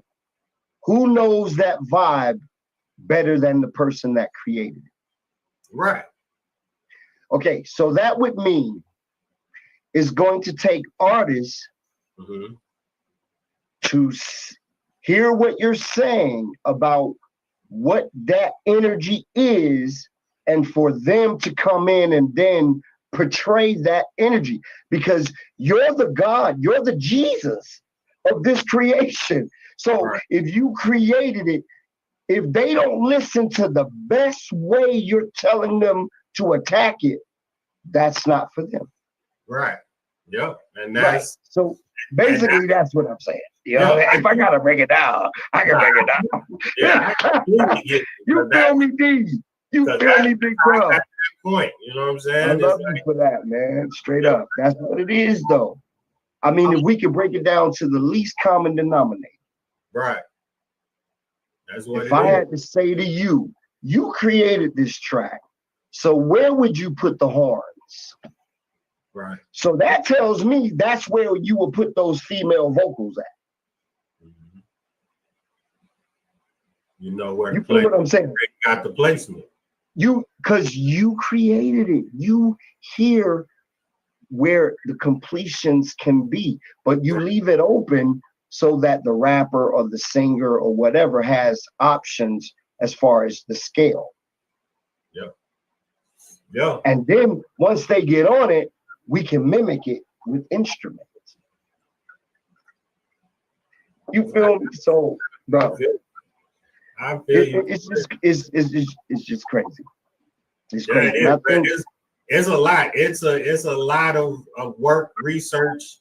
You know what I'm saying? There's a lot of shit that go into that whole business. You know what I'm saying? Because at the end of the day, you can't just jump into it and just know. You know what I'm saying? Everything. Like most people think, oh, let me just pick it up and let me send this beat and then I'm gonna be a millionaire. That's not how that shit work, man. Right. I don't give a damn how good you beat on tables. That shit is not how that work, man. You know what though? I think with like the Kanye album is kind of he went in there and did what I do. I could hear it. That man didn't write none of that shit. He went in there and orchestrated that shit like a conductor. No, I told you that shit is theater music. It's right off the top emotions. And the shit is so precise that you know for a fact that is raw spirit, nigga. That's raw black power, nigga. Like to call out to the ancestors and the demons at the same time. Nigga, are you listening? This is what I'm talking. Y'all, do you hear that? He's saying fuck you while he's saying my people, let's go. Like, where the fuck you niggas at? Come on, man. But now that we're living where we're living right now, I dare any of you motherfuckers to go look at any of anything that he's saying and ask yourself, is it true? Are you dealing with it right now, nigga?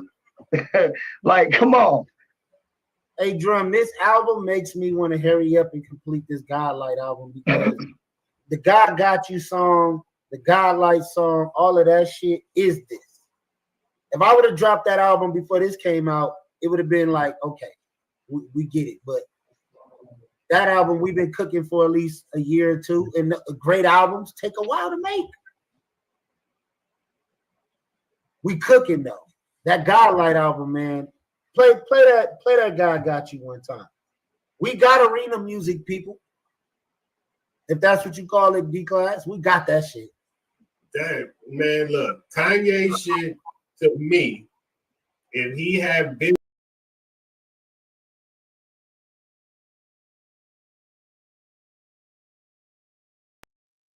Let's go.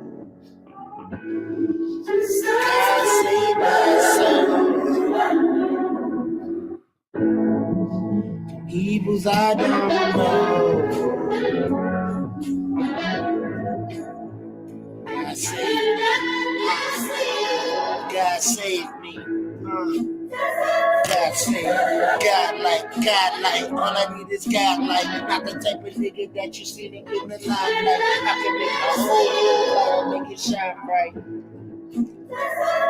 God like, all I need is God like, not the type of ninja that you seen up in the limelight. I can make the whole room light up, make it shine bright. Everybody gotta pay the price with your life. Like Peter and Paul paid the price. Was the price right? Was the price right? Coach purses, his and hers. Jerry Rice, Hall of Famer Christ Ice. All I ever needed in my life was God like, God sight, God eyes, God me. The godliness, cause I got God. What? Yeah. You know what? Coming to a place where love don't mean shit. Done to the ones you love, turning to green shit. He's her, she's him. We lit, godly. Cut it out, godly. God shit over nonsense. I see opposites. God like, God right, God left, God sent. Top like, shine bright, I'm him. Top like, shine bright, I'm him. God like, all I need is God like, not the type of ninja that you see up in the limelight. I can make the whole room light up, make it shine bright. All I need is God like.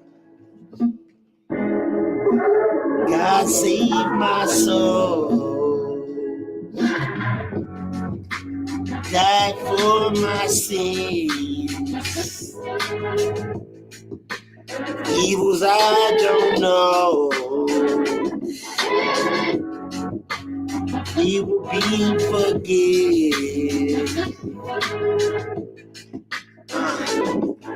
Yeah. Let's go.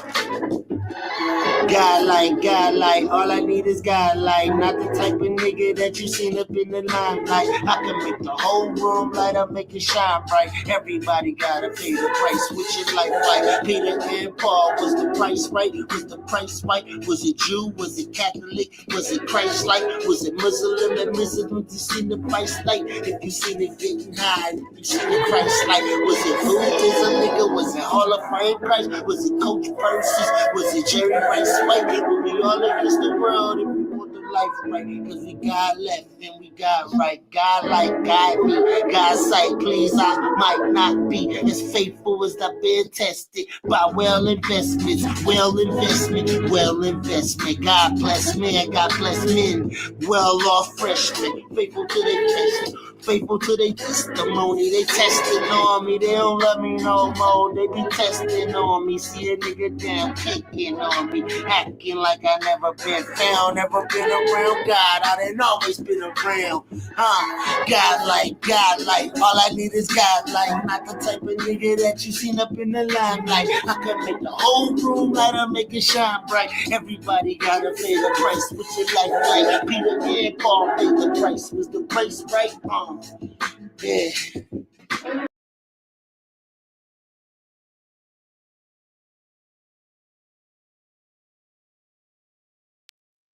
That would be all he need. He could play that whole shit, that whole album, and just stand there and like he's fucking with the piano or on the mic, and he'd be good. I can Listen. Martin Luther King said, "Why did I call my people to run into this burning fucking house?" What is the logo? Niggas ain't paying attention right now. A burning house. All the rules are off. If you don't dissect it enough and you don't listen enough and you don't go into it, let's go. It's the album cover, bro. Let's go. The burning house. That is the most prolific, one of the most prolific sayings there is. I thought I was doing right, but it seems like I ran my people into a burning house, Lord. Martin Luther King, nigga. See, niggas is so colonized. They be on some weird shit like, oh, look at that shit. Where did that logo? You dumb motherfucker. Dig in. Learn something. Try to figure out why he posted that. Why did he pick that vision? What is he saying to us? And then if you listen to the words, he's explaining it. And these dumb motherfuckers, that shit ain't lit. That shit ain't lit. You know.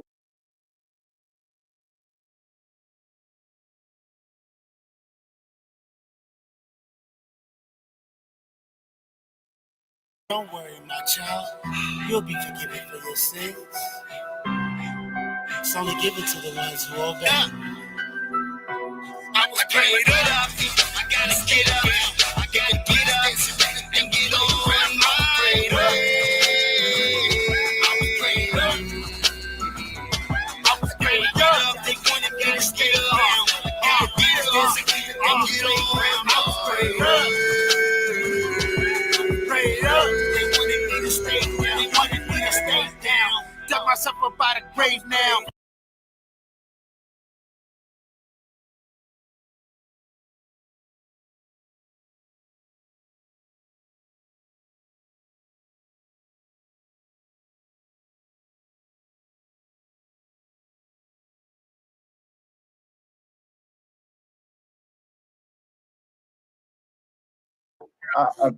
Yeah, Perry. Y'all have lost y'all. Check this shit out. Here we go. I can't.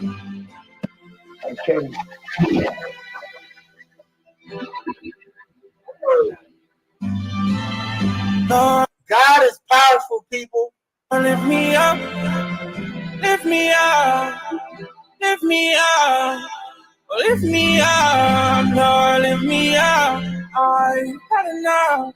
I got too much. Too much. I'm seeing too much.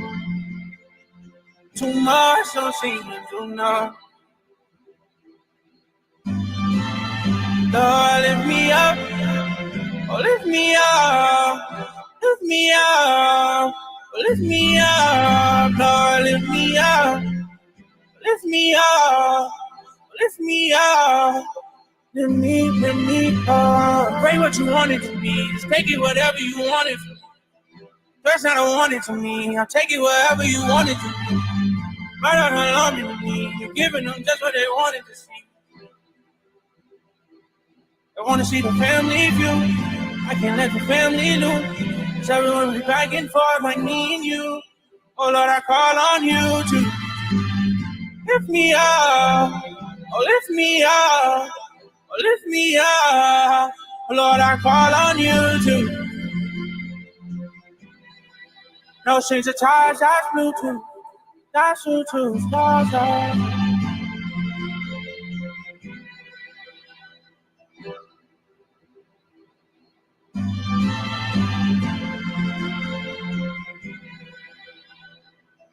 Man, y'all don't hear this nigga's pain, man. What the fuck are we doing, bro? Y'all don't hear this dude's pain while he trying to educate us, while he trying to teach us to prepare ourselves for what's coming. And his pain, like, and then us as black people just shit on him based on a white narrative controlled by the media. Nigga, is we dumb?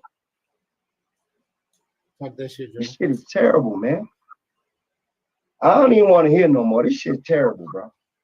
Y'all don't hear the love story. Y'all don't hear the love letter, my nigga. Y'all ain't listening to the love letter. What the fuck? Yeah, I mean, fuck that.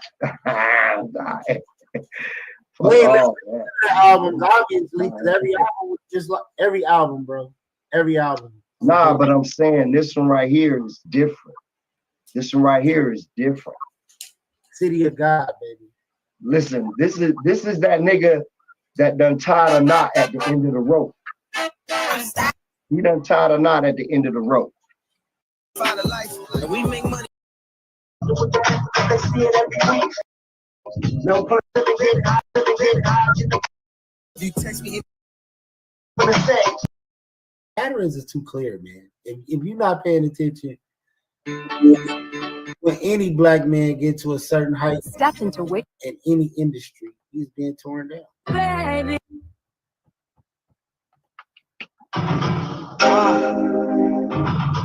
I just can't walk away from you, man. I just can't walk away.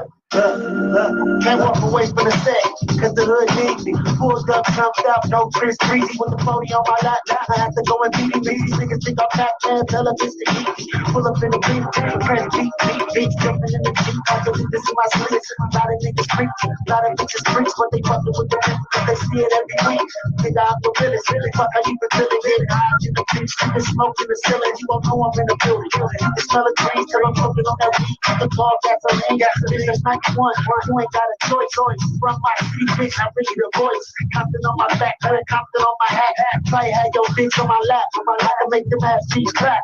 Nigga, that's a fact. I'm a motherfucking Mac. Trying to make a stack. Moving by the back, then I move it by the L. Niggas acting like they with it, no, nigga fly as hell. I'm jumping out like a nigga got a wide cell. She fucking with the realest cause she know that I can tell. These niggas hella fake. I see them hella snake. I'm trying to get this money, I just wanna see it naked while they drive down the pole. I'm trying to hit it slow. I'm all about this money, nigga, I'm all about my dough. Everything a dope, turn you into a ghost if you fucking with the coke. I'm the most illest that you ever heard, serving all the niggas. Tripping out for beers, looking like a flawless nigga, but I'm listening to me. Beating the floor like Mr. T, smoking on this good lead in history. I'm one of the best freestylers ever live. And if I ever was to die, I put on like a ribbon in the sky. I'm the freshest from the crippin' and the fly. 2 C's, thought you knew that. You knew that, a couple G's, but I blew that. Then I made it all back. Enough money for a nigga to fall back. Niggas went with me, then they called back. But I ain't really down with all that. Stay where you was, nigga, got a buzz. Now you want to show some love, nigga, never what? This return of the back. I know you niggas was wondering where they was at. Nigga, I was trying to make a stack. Slide in my beamer as a matter of fact. Tight somewhere sack. Up on Mac Road, trying to get to this dope. Tapping out my low. I'm fucking with the realest, I turn you to a ghost. Fucking with the realest nigga coming out the coast.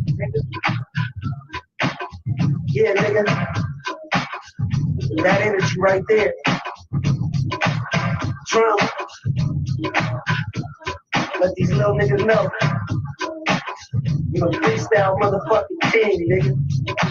One take J. No punch in rap. We really do this shit. Send me, it ain't on me, nigga. Turn to the motherfucking back, nigga. Those niggas was wondering where I was at. Nigga, I was busting plays, nigga. While your bitch was busting dates, nigga. Big surf guy.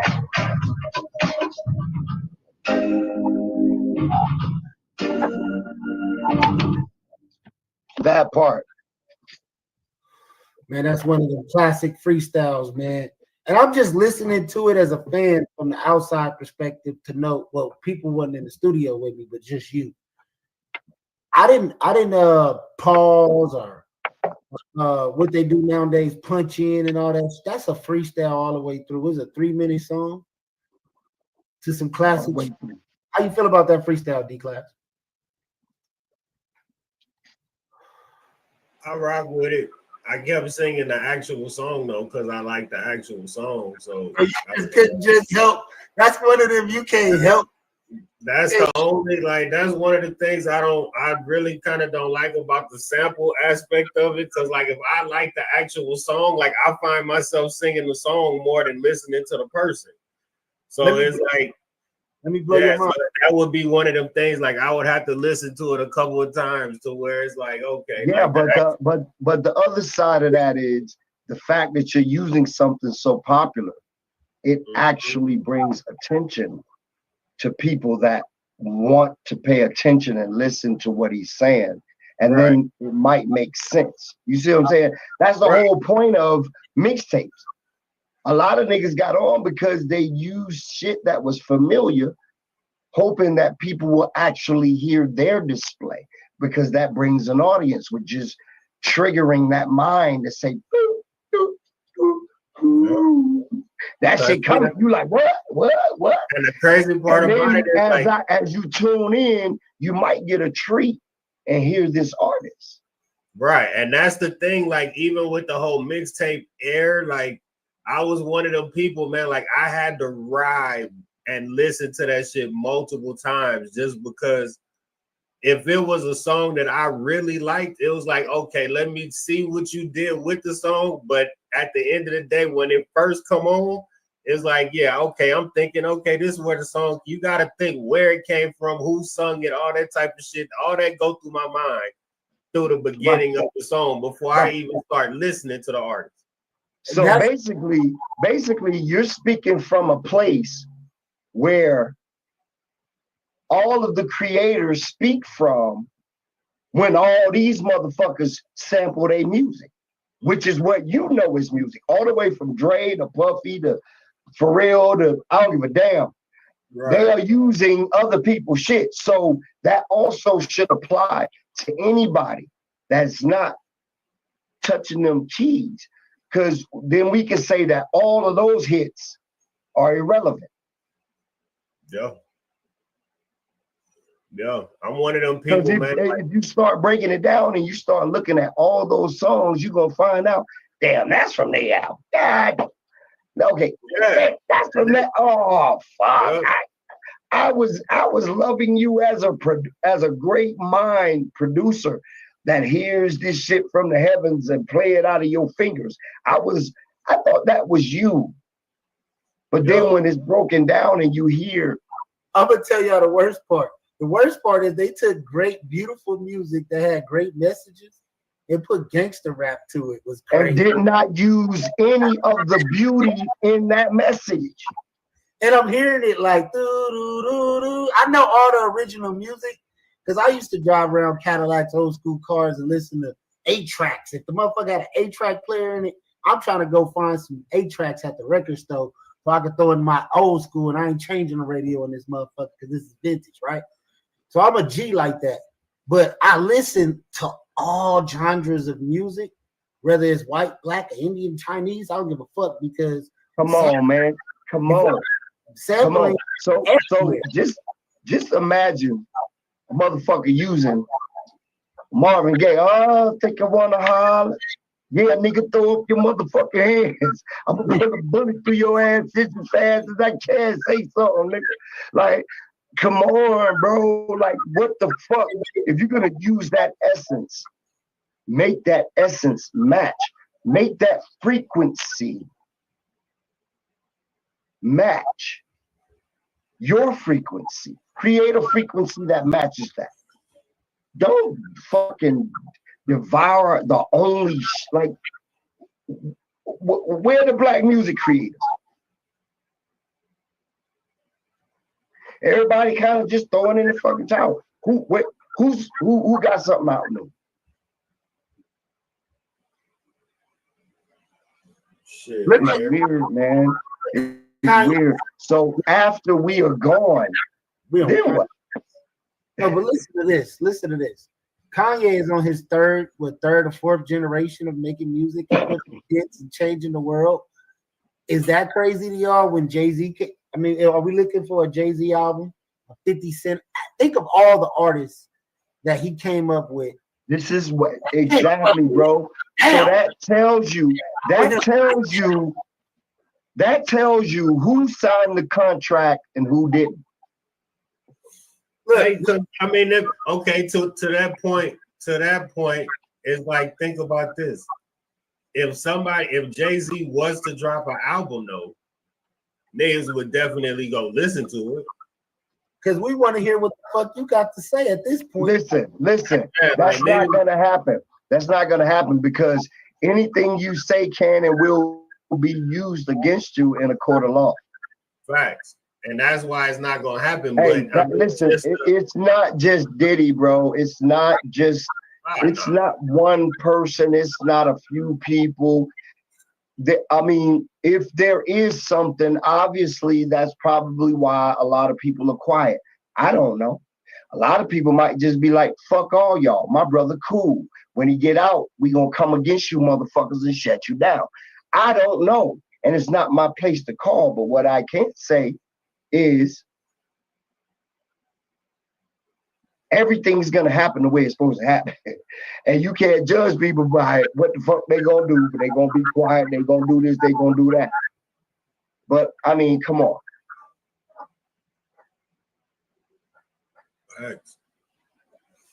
Somebody might be implicated. And at the end of the day, the craziest part about it is this.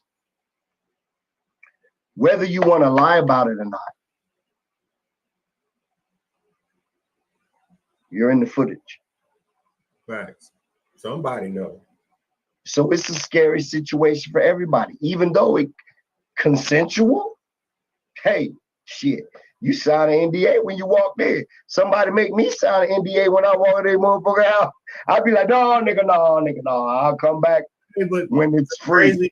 The crazy part about it is, think about it. That's somebody's job to just sit there and watch the tape. Exactly. So it's a person just regular, normal 9-to-5 person that had to sit there and watch all of them tapes, break down the evidence, do this, do that. They done seen everything, bro. So please believe it's somebody walking around right now that know the answer to all of these questions. Exactly. Like they know what it is. Exactly. And listen, it's not on no Puffy level either. It's higher than that. Most definitely, because they was talking about politicians and all kind of everything, man. So listen, bro. It's a big game, man. Knowing, just like you have to think about that dichotomy. You have to think about the mindset of a bad boy, like of Puffy. Think about, even though, yeah, a lot of people say he used his power for bad and fucked over a lot of people. I don't know. I'm leaning that way because if you were doing your artist right, they will all still be on your label. I'm just saying. You understand what I'm saying? Like, if Lindrum treated all his people right, they would still be around me. Right. It's not always that story though, Drum. You treated people right that's not around you. There's some shiesty fucked up motherfuckers out here, bro. We gotta realize that too. We can't sit here and beat ourselves up and talk about what we could have, should have did to make a situation different when destiny was already set and these people were gonna be who they are. Some of them didn't even believe in themselves enough to keep going after you, end up working regular motherfucking jobs and shit. You know what I'm saying? So it is what it is on that. It's all of the above, man. That's what I'm saying. It's to yin to every yang you can think of. So no matter what you say, it could also be the complete opposite. No matter what anyone says, it can also be the complete opposite. Do I condone any of that shit? Hell, fuck no. That's not my position. But what I'm saying is, it don't give a fuck what any of us think. It's always gonna be the yin to the yang, man. You know what I'm saying? And I just say, nigga, shit. God bless all of you, whatever. Because I think, hell, shit, it might be a reckoning. It's time to get all the bullshit out the way for some real people to come up. D Class over there. What up, D? You know what I'm saying? You gotta calculate. Hey, D say I got my shit on the hard drive right now, nigga. Let's go. Who knows? We slowly calculate moves, man. Who knows? Let's get into a little news. Piers Morgan calls Kanye a coward because he walked out on the interview. How do y'all feel about that? And then he sat there and pressed Nico because Nico was the one that set it up.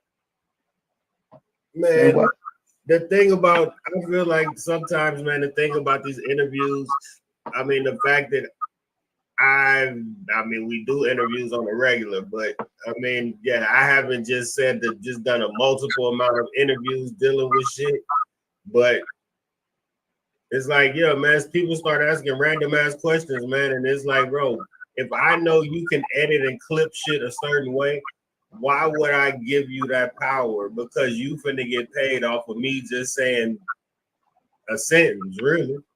So fuck it, I'd rather leave. And 9 times out of 10, they done already paid them to be there anyway. So okay, I'm here. You talk to me. All right, bet. You start tripping, I'm out. Back to Mundo. I mean, as an interviewer myself, I don't like. That's why you always record your interview from your side of the room.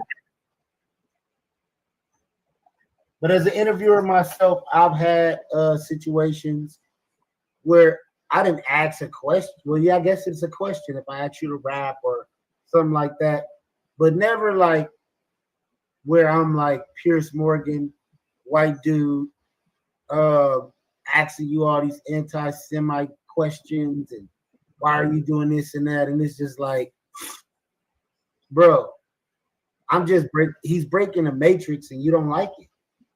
And it's like, people are gonna wake up and do their history and due diligence. And Pierce, you should wait. Pierce Morgan, you should already know why he's doing what he's doing, because look how old you are. You know what the fuck going on. Like, it's not like you don't know the history. So stop. My thing was I would have walked off because you're acting like you don't know the history. And I just walked off right there. Stop acting like you don't know the history. Stop acting like you don't know what's going on.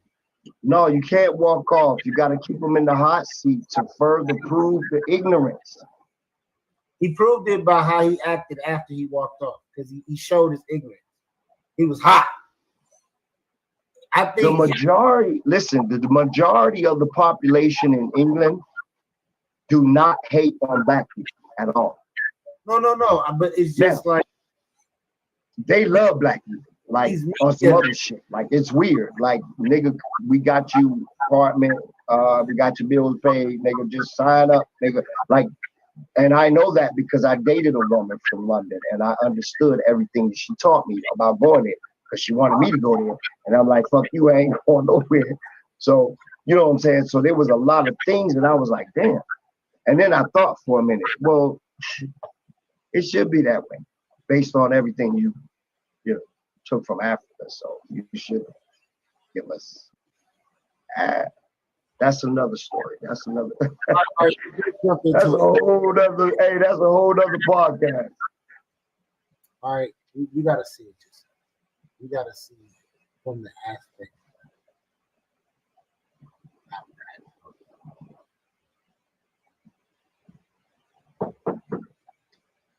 Come in.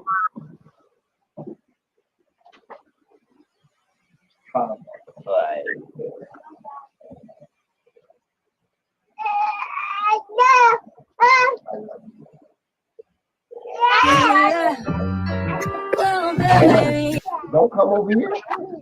You gotta wait, bro. You gotta wait, bro. You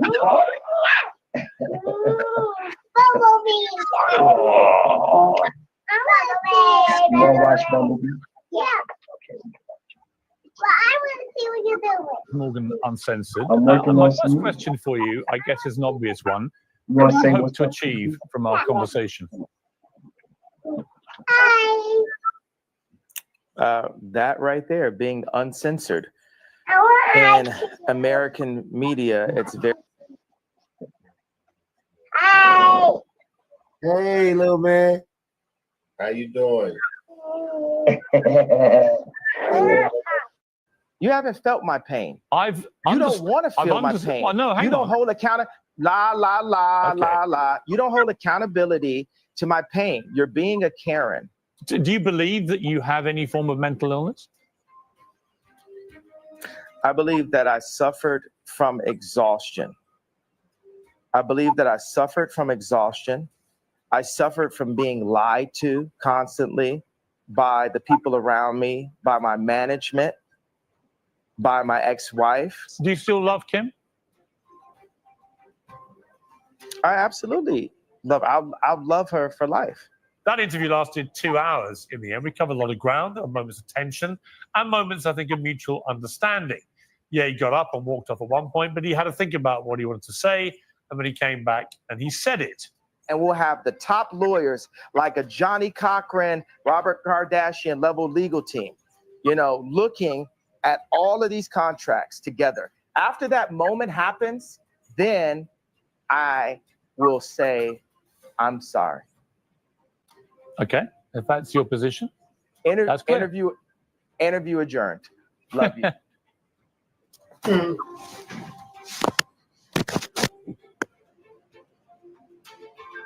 Yeah, thanks for sitting back down. I'll change the subject now. Obviously, I have no idea what's going on in this guy's head, and he's unquestionably genius artist with a global fan base and massive talent. He's lived most of his life under the microscope of intense fame, and that pressure alone can make people behave very oddly. Back then, I was trying to understand if Ye had any regret or remorse for what could have been a relatively isolated incident or some kind of episode. I wanted to know if he understood there are consequences for his words, whether he was genuinely a racist. But we now know it's just the tip of the iceberg as far as the watching public is concerned. Hey, y'all, you know it hit different when $1 billion walk in the room, right? That's some different type of shit. When he said that intense fame, I'm like, fuck fame, because there's a lot of people that's famous and broke as fuck. But when you walk in a room with fame and $1 billion attached to your name, how does that hit? And you really are a genius, and you really are speaking up for the people and doing this and that. Like, I think he is giving what everybody has been asking for from our black leaders for a long time, and they have never said any of this shit. Would you say name a person? So if he runs, do you think he's at the point to where if he runs for president, people will vote for him? Because I mean, he has talked about it before.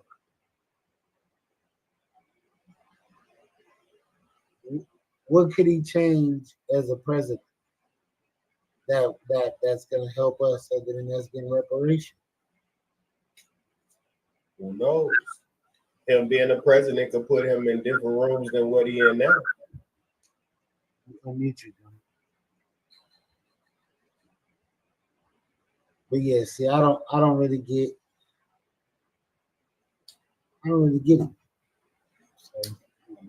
So, public is concerned, Ye has spiraled in both his personal life and his business life. Most recently, he's taken to posting endless, outrageous anti-Semitic slurs on X. He frequently professes his great love for Adolf Hitler. He poses in swastikas and KKK costumes. He says things like Jews were better as slaves and they should be whipped. We all know this because X has allowed him to carry on doing it to his 33 million followers. I've argued for a long time his account should be shut down. It should be stopped. That's my opinion. I believe.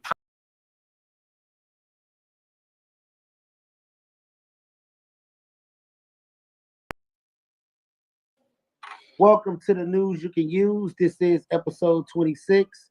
Today we got Spec Turner, platinum producer, multi-platinum producer. Thank you. Grammy nominated. One fourth member out of the group Basic Black, and in my eyes, a legend. Appreciate it. Yes, sir. We got T Mike, we got Lindrum, the host, and let's get it going. Let's get it popping. Yes, sir. So my first question, Spec, is when did you find your love for music and know it was for you? Columbus, Georgia, and it wasn't that I was young. It was like I was in maybe 10th grade, something like that, 11th grade maybe. And I played drums with my partner, Kelvin Bradshaw, who was in the drum line. He was the drum section leader. And loved the drums, loved the sound and everything. But Columbus, man, everybody played drums. And I was like, man, it's too much competition. I would not do it. Kelvin had a gift for drumming and a few other people. I didn't have, that was my ministry. I couldn't do it. I was like, let me move to something else. So I moved to the trumpet. Liked that a little bit, but then I moved to the piano. And then started listening to Prince and a lot of other things, man. My mother bought me this thing called a Portasound keyboard. It's like a little bitty small brown keyboard. It might have had 20 keys on it, like total, just 20. And I just started playing like 2-finger chords, man, and just listening to Prince at the time, just different people like that, man. It just, Jimmy Jam, Terry Lewis, I just loved that sound. I just loved Prince solos. So I studied Prince solos. I tried to like learn his solos instead of the chords. I was learning solos. And I just really then I really fell into love with music and with just the sound and just the instrumentation of different instruments, not just drums, it's just everything. And that kind of sparked everything. That lit the match. You know what I mean? It definitely lit the match. Lindrum? So check it. When did you actually say? I know it was a lot of y'all back then, and how did the group form? Because there were four main, you know what I'm saying, the main members. How did y'all come together? Like, okay, you the person, you're the person, you're the person, and then throw everything together. Well, it's a long story. I'm gonna try to make it short. Myself and Kelvin, you know, we grew up together, high school and all that stuff, elementary school. We wanted to start a band. We actually started a cover band, and within the cover, well, actually, even before that, I was in a cover band with like a few other people. This guy named Mike Taylor, Big Mike, that played bass. Smurf, Terrence Murphy, lead singer. Deanna Dawn, who sings for Parliament Funkadelic now. She was in the group. Oscar Allen, one of my best friends, he's passed. He was a percussionist. Vincent Bott, he does a lot of things. Alfred Williams, Al-T, who now is an engineer for T-Pain, Ludacris, and all these big people. We actually started a group called Upcoming. And Tracy Pinto, she was a lead singer, called Upcoming. And we were a cover band in Columbus. And we started doing that, and you know, was really loving that, really liking it. We really doing a lot of stuff in Columbus. Columbus is a small town, so being a cover band there, the way we sound and what we were playing, man, we were like getting a big name and everything. But for me, something hit me, man. I was like, I learned from playing other people's songs, but something in me I wanted people to like what I made, what I invented, what I created, what God put in me. And I kind of veered away from that a little bit. And then me and Kelvin talked a little bit, man. We was like, man, we ought to start a group. We ought to do this and that. And we was like, cool, let's try to get some things together, man. And a lot of people went in and out of the group. And then we, long story short, we ended up with myself and Kelvin and Mucho. And we, you know, really started the band, started working on music, the three of us, just really getting music together. We didn't really perform or do any cover songs, stuff like that. We just, you know, we just really started working on music.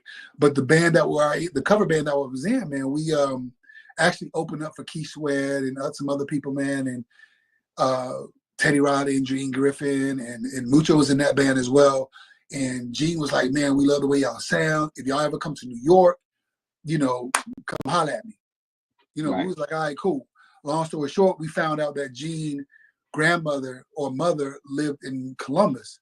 So we kind of like rode around Columbus for some years, man, just looking at stuff, just looking for something from New York, something from New Jersey, some kind of car, BMW, whatever. Crazy thing is, we saw a BMW with some rims on it at this house. We stayed at that house, spent overnight in the car. Gene came outside, myself, Kelvin, and Mucho. We went to Gene and was like, yo, you know, he was like, y'all the dudes from the group. We're like, yeah. You know, and Gene was pretty cool and everything. He let us hear some music. But it took that initiative, man, for us to like really, you know, get into it and find Gene and just really go at our purpose. And from there, Gene was like, man, y'all come to New York, I'll give y'all a shot. And a few of the other members, they were doing some other things. And we were like, man, we're going to New York. A few of the other members, besides myself, Kelvin, and Mucho, they were like, it's a long shot, man. You know, I got things going over here. You know, Columbus is a small town, so you're kind of scared to move to a big city. We was like, we leaving. You know, so we had another friend, her name was Lucretia Screevens, who's a doctor now. She played piano, and me and Mucho convinced her to drive us to New York on a weekend. So me and Mucho rode with her to New York. Didn't have a place to stay. We went up there and we met. Well, actually, we caught back up with Abe, who was the drummer for Guy that we met in Columbus. We stayed with him over the weekend. We went to GEG, which is, you know, the Griffin Entertainment Group, on Monday. It was closed. We went Tuesday. G was like, excuse my friend, y'all motherfuckers really came up here. We was like, yeah, you said we up here, we get it, you know, we here. He was like, all right, this is what I'm gonna do. Today doesn't have a band. He was like, y'all to bag a band for today. Who else y'all got? Man, we called Kelvin. He was working at a bank. He was a bank teller in Columbus. We called him. We called Spragg Williams, who's a big producer now. He's in Virginia. Worked with Teddy. Yeah, Big Spragg, man, do a lot of stuff. Chris Williams, you know, he did a lot of stuff for Teddy. He's still working with Teddy, did a lot of stuff on the Blackstreet album. We called him. Tim Smith, who was our manager, we called him. Gene flew everybody out, man. And we didn't go back to Columbus. When Mucho, well, actually it was me, Mucho, and the young lady. When we were up there, we stayed up there. So we bought clothes. We were staying in the hotel for like 3-4 months. Wow. Yeah, for everything. Yeah, it's crazy. The crazy thing is the young lady who took us up there, Lucretia, she was a piano player. She wasn't in the group. We convinced her just to drive us up there. How about she was one of the keyboard players for the group today? Because she drove us up there, they kept her in, and she was there for a couple of years with us. Magic. Yeah. That's how kind of like how it happened, man. So let's go into some of the early days. Special Kind of Food. Give us the story behind that. The whole vibe around that time. We were in New York. We were working with Zan the Man. Y'all know he wrote a song called "It's a Man Thing" on our album as well. He had a project out called Zan. It was a self-titled project on Griffin Entertainment Group, Motown. He actually came up with the song "Special Kind of Food." He came up with the whole vibe and everything. We heard it. We really didn't like the song. But I tell you, myself, Mucho, and KB, man, we was like, hey, that's a jam, man. That's a classic. But at that time, we were like New Jack Swing. It wasn't New Jack Swing. It wasn't there. Yeah. But we just didn't. We were just caught up in that Teddy sound because we were in the studio. Like, the crazy thing is, we was in the studio with Teddy working on music when they was at the height of Piece of My Love, Groovy, and all that stuff. When they was out doing shows, Teddy would come back to New York and he's in the studio. He was like, yo, y'all want to come through? We in there sitting looking at Teddy working on beats, Aaron coming in doing vocals. So we listened to this, and then Gene was like, yo, I got this song. And actually that song was supposed to have been on Guy, but they turned it down. So Gene was like, well, nah, man, we're going to put it on Basic Black. It's going to work. Trust me. And trust me. And D-Lynn know this. When Diesel got to them vocals, bruh. Woo! When he sung them vocals, bruh. I just was telling T Mike that earlier. I said, whoever that lead singer is, good God Almighty. Yeah, rest in peace, Daryl Diesel Adams. R.I.P. Diesel. I can't say that is our brother, and D-Lynn know from day one. Y'all don't know about me and D-Lynn. We go way. We've been on the road. D-Lynn was there from day one with Basic Black. He taught us. We'll get into that later. Yeah. But Diesel, when he got to them vocals, man, he sung that song, and he made it him. He made it his. You know what I'm saying? I didn't play anything on that song live. I played the keys and stuff. Mucho played the bass live, but Zan crafted and played every instrument on that record. Diesel came in and sung every vocal on that record. When we heard it, the finished version, man, we sat up there. We was like, "Oh my gosh!"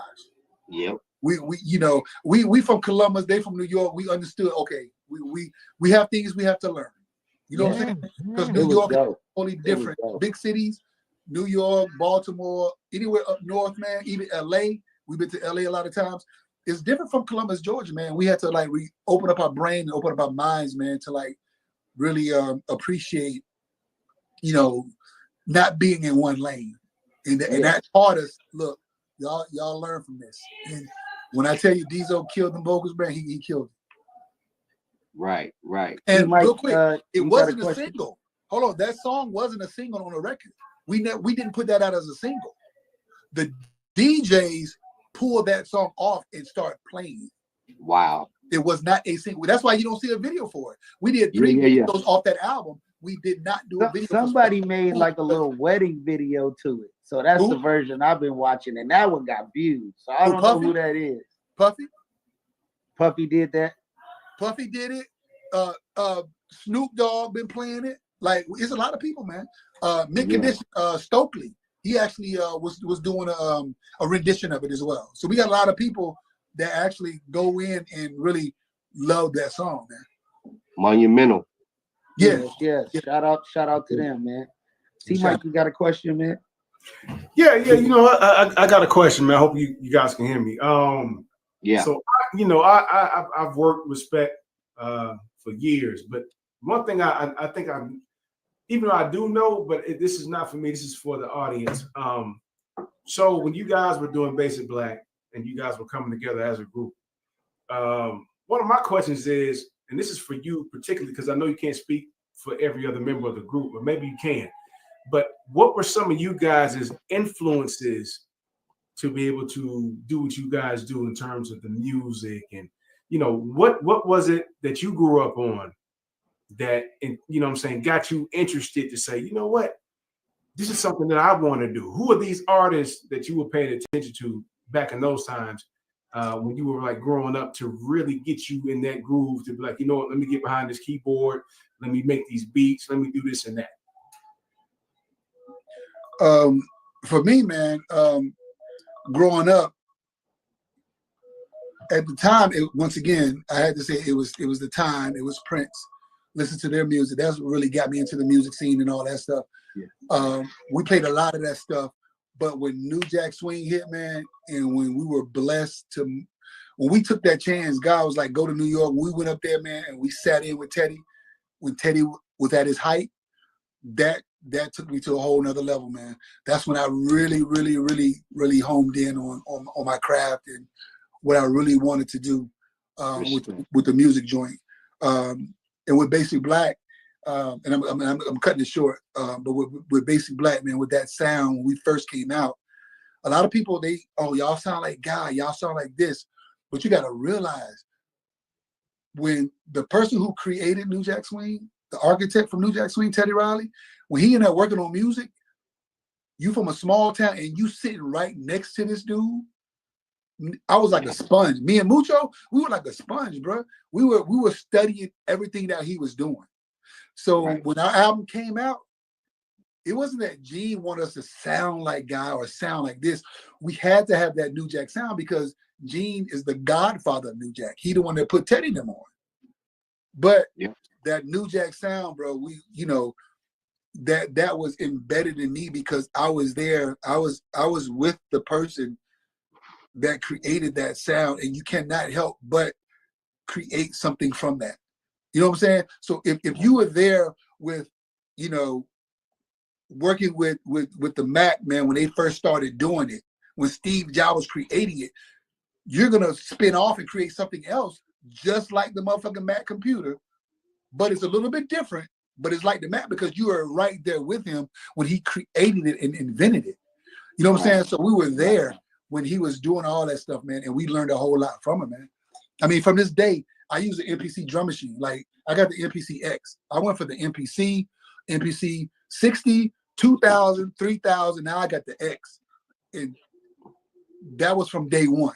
That's what Teddy used from day one. And I fell in love with that machine, man. And that's what I use. And I keep that New Jack sound and that vibe going because it's in me. This is what it is. I mean, I switch it up a little bit. If you hear the new album, Autograph, the new album we have out now, you hear a lot of different situations and everything, but it works though. So before you met Teddy Riley and you were just inspired to do music, who were some of the people that helped you on along the way to get in that position? Meaning to get to New York or get to what?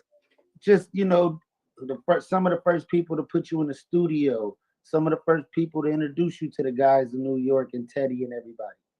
Like, once again, when we moved to New York, man, we did rehearsals and everything, rehearsal halls. Teddy would come in and he would hear us practicing and stuff and give us, you know, tips and everything, how to do this and that. We go on the road, come back, you know, we got a little setup at the crib. Redhead Kingpin, if y'all know him, he would come in and like, oh man, y'all work on some things, man, and we working with him doing some stuff, some you know, some little stuff.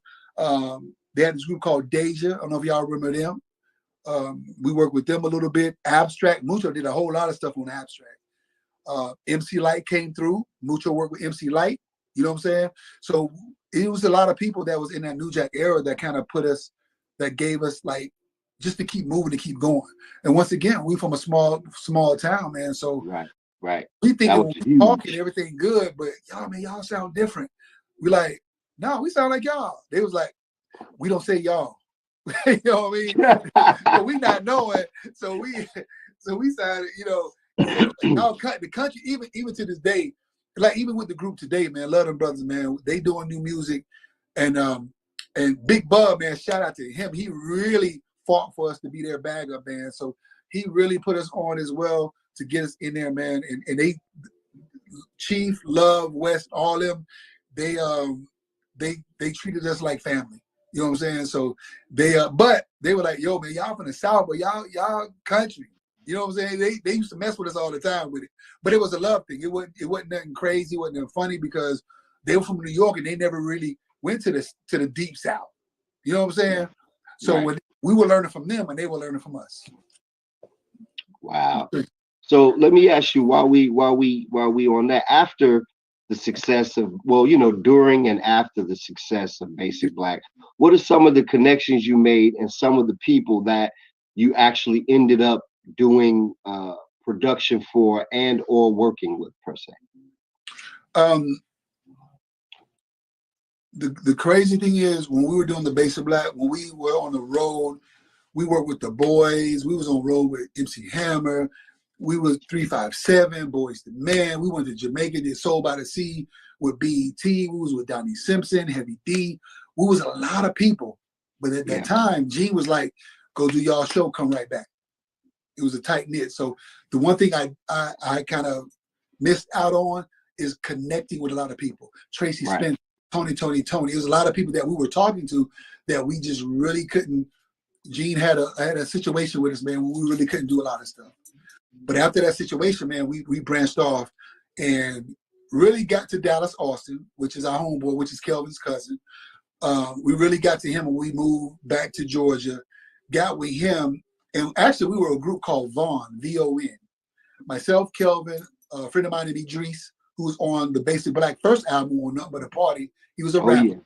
He was signed to Motown. He actually is on every Basic Black album that we put out. Another guy, Artie Hoyle, he was a part of the situation. But at the time, when we came back to Atlanta, it was myself, Kelvin, Idris, and this guy named Mike White, who was a writer and singer. We went to Dallas as a group. Dallas was like, man, I like the group, but I'm not looking for artists. Who did the production? Me and Kelvin. And he was like, yo, I want to fuck with y'all. So we talked to Mike, we talked to Idris, they were cool, and we started doing production. We signed to Dallas and did a lot of things with him. After Dallas Austin recording projects called Dark Music, he closed that down, he shut it down. When he shut that down, we actually met this publisher named Leotis Clyburn, who was working for So Def. At the time, we got a CD to Leotis. He loved the CD, gave it to Jermaine. Jermaine was like, yo, I like them. Jermaine talked to Dallas. Oh, they good people, blah, blah, blah. We signed to So Def Music. Right when we signed to them, 2 weeks after that, bruh, we got a song with Whitney Houston, flew to New York, played more music. She picked another song, flew Missy in. We worked with Missy, and we did a few songs on Whitney Houston project. Wow. Yeah. It worked like that, bro. And we just kept going from there on. You got a question, T Mike? Yeah. So after the Whitney Houston placements and stuff that you guys had, what were some of the other artists that you guys were working with after, you guys did that? What happened, after that, once you guys got, into that level of production and writing? What happened after that? Well, even before the Whitney Houston actually came out, the level of writing was still there. When we were signed to Dallas, we worked with Pink, but she was in a group called Wild Orchid. We did 2 songs with them. Enrique Iglesias, we did a song with him. We did 2 songs with Monica and a song with TLC. But at the time, Dallas had first refusal on everything, meaning whatever we did, he could either put it out or shelve it. So whatever he did, that's what he did. But we went to Jermaine. We got the Whitney Houston joint. After we did that, we moved on. We did some stuff with Too Short. You know, a few other rappers. We did a song with Snoop Dogg way back in the day. We did a song with Tony Braxton's that actually didn't come out. We worked with her. So Def Bass All Stars, which Jermaine did 3 different compilations of that. We had a song on every album Born At.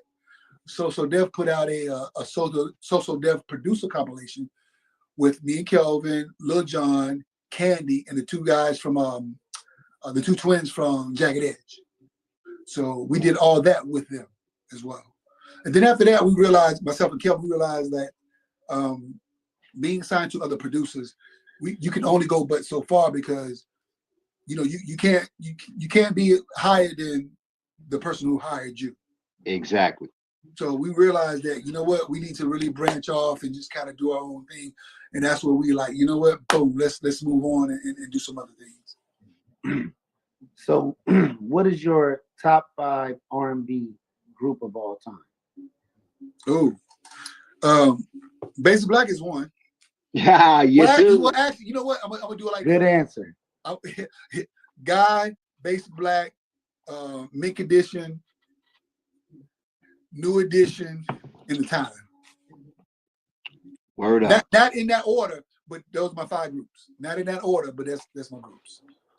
All right, this is the segment where everybody who's hosting is gonna ask you a yes or no question. Okay. And you can answer however you want. You just can't pick both. Okay. All right. Well, I got a It's gonna be question. hard one for you right here, I got a question before we get into that real quick. All right, go ahead. Go ahead. As of today, who are some of the people you would like to work with, and or if anybody you would like to mention that's out right now that you would like, you know, to work with or have already worked with? I think the top on everybody's list is working with Beyonce. Just to be in the studio with her. Yeah, because I do a lot of research, man, on just producers and YouTube people, this and that. So Beyonce would definitely be one, because she really she controls a lot of stuff what she does. Right. This is not an artist, it's a producer. I would love to work with Brian Michael Cox. I watch him a lot on IG because he actually produces and he sits there and creates as you're watching him live. Right. Would love to work with him. Chris Brown is definitely one. Chris Brown definitely one. Other than that, man, it's just a lot of new artists, man. I'm just trying to work with a lot of undeveloped artists that's really trying to get into the game because they're hungry. They're really trying to get into it. So before I was like, oh, I want to work with all these big artists.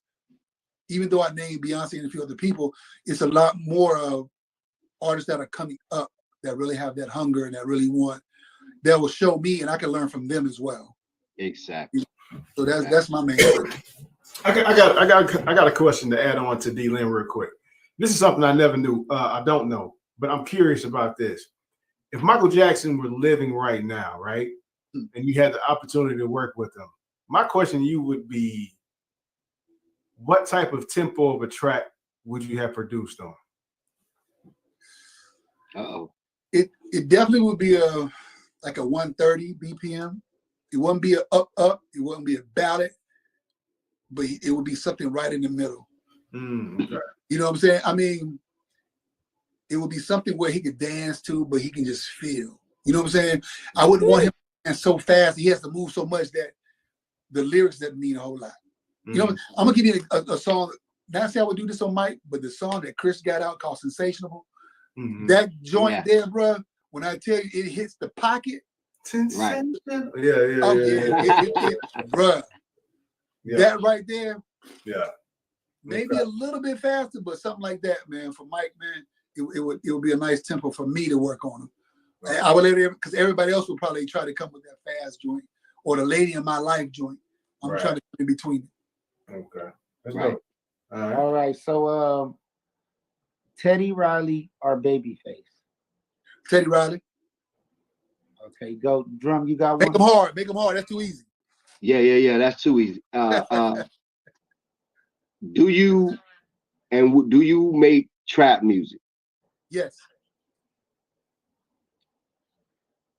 T Mike.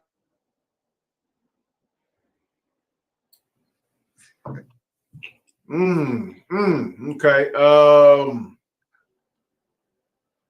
What can I say? Because it's an answer. I mean, it's a question I can give him, but I already know the answer to that. So it'd have to be. That's a good question. But the world don't know. No, yeah. So oh, here we go. Let's try this one. But I already know he gonna say though. I can't even answer that. Just, come on, I'm gonna go ahead and do it. Bobby Brown or Chris Brown? Ooh. You know what? Yeah, I would say Bobby Brown because I did 2 songs on Whitney. I spoke to Bobby. Hold on. I was at Whitney House for 2 weeks. Right. I spoke to Bobby on the phone. Whitney came to Atlanta, did a show. She actually invited myself and my wife Angela to go out, come to the show. My wife at the time, she met Whitney and Bobby at the same time, and we got autographs on the same piece of paper with Whitney and Bobby name on the same thing. So I would say Bobby Brown. Okay. Yeah. I got a good one. Chris Brown is kind of the Bobby Brown, you know what I'm saying? The Bobby Brown of his time. Like it's right. The time. Bobby, you know what I'm Bobby saying? is still here, and Bobby is the GOAT. So I Right. Bobby the GOAT. And one thing too, man. If we can do a quick second, if y'all don't mind, a moment of silence, because I do not want to disrespect. T. Michael probably know this. I just mentioned my wife. Yes, she passed a couple of months ago, man. So can we please just give a moment of silence? Absolutely. For sir. my bib. You know what I'm saying? So appreciate it. Real quick. Here we go. Bang. All right, appreciate it. That's all I needed.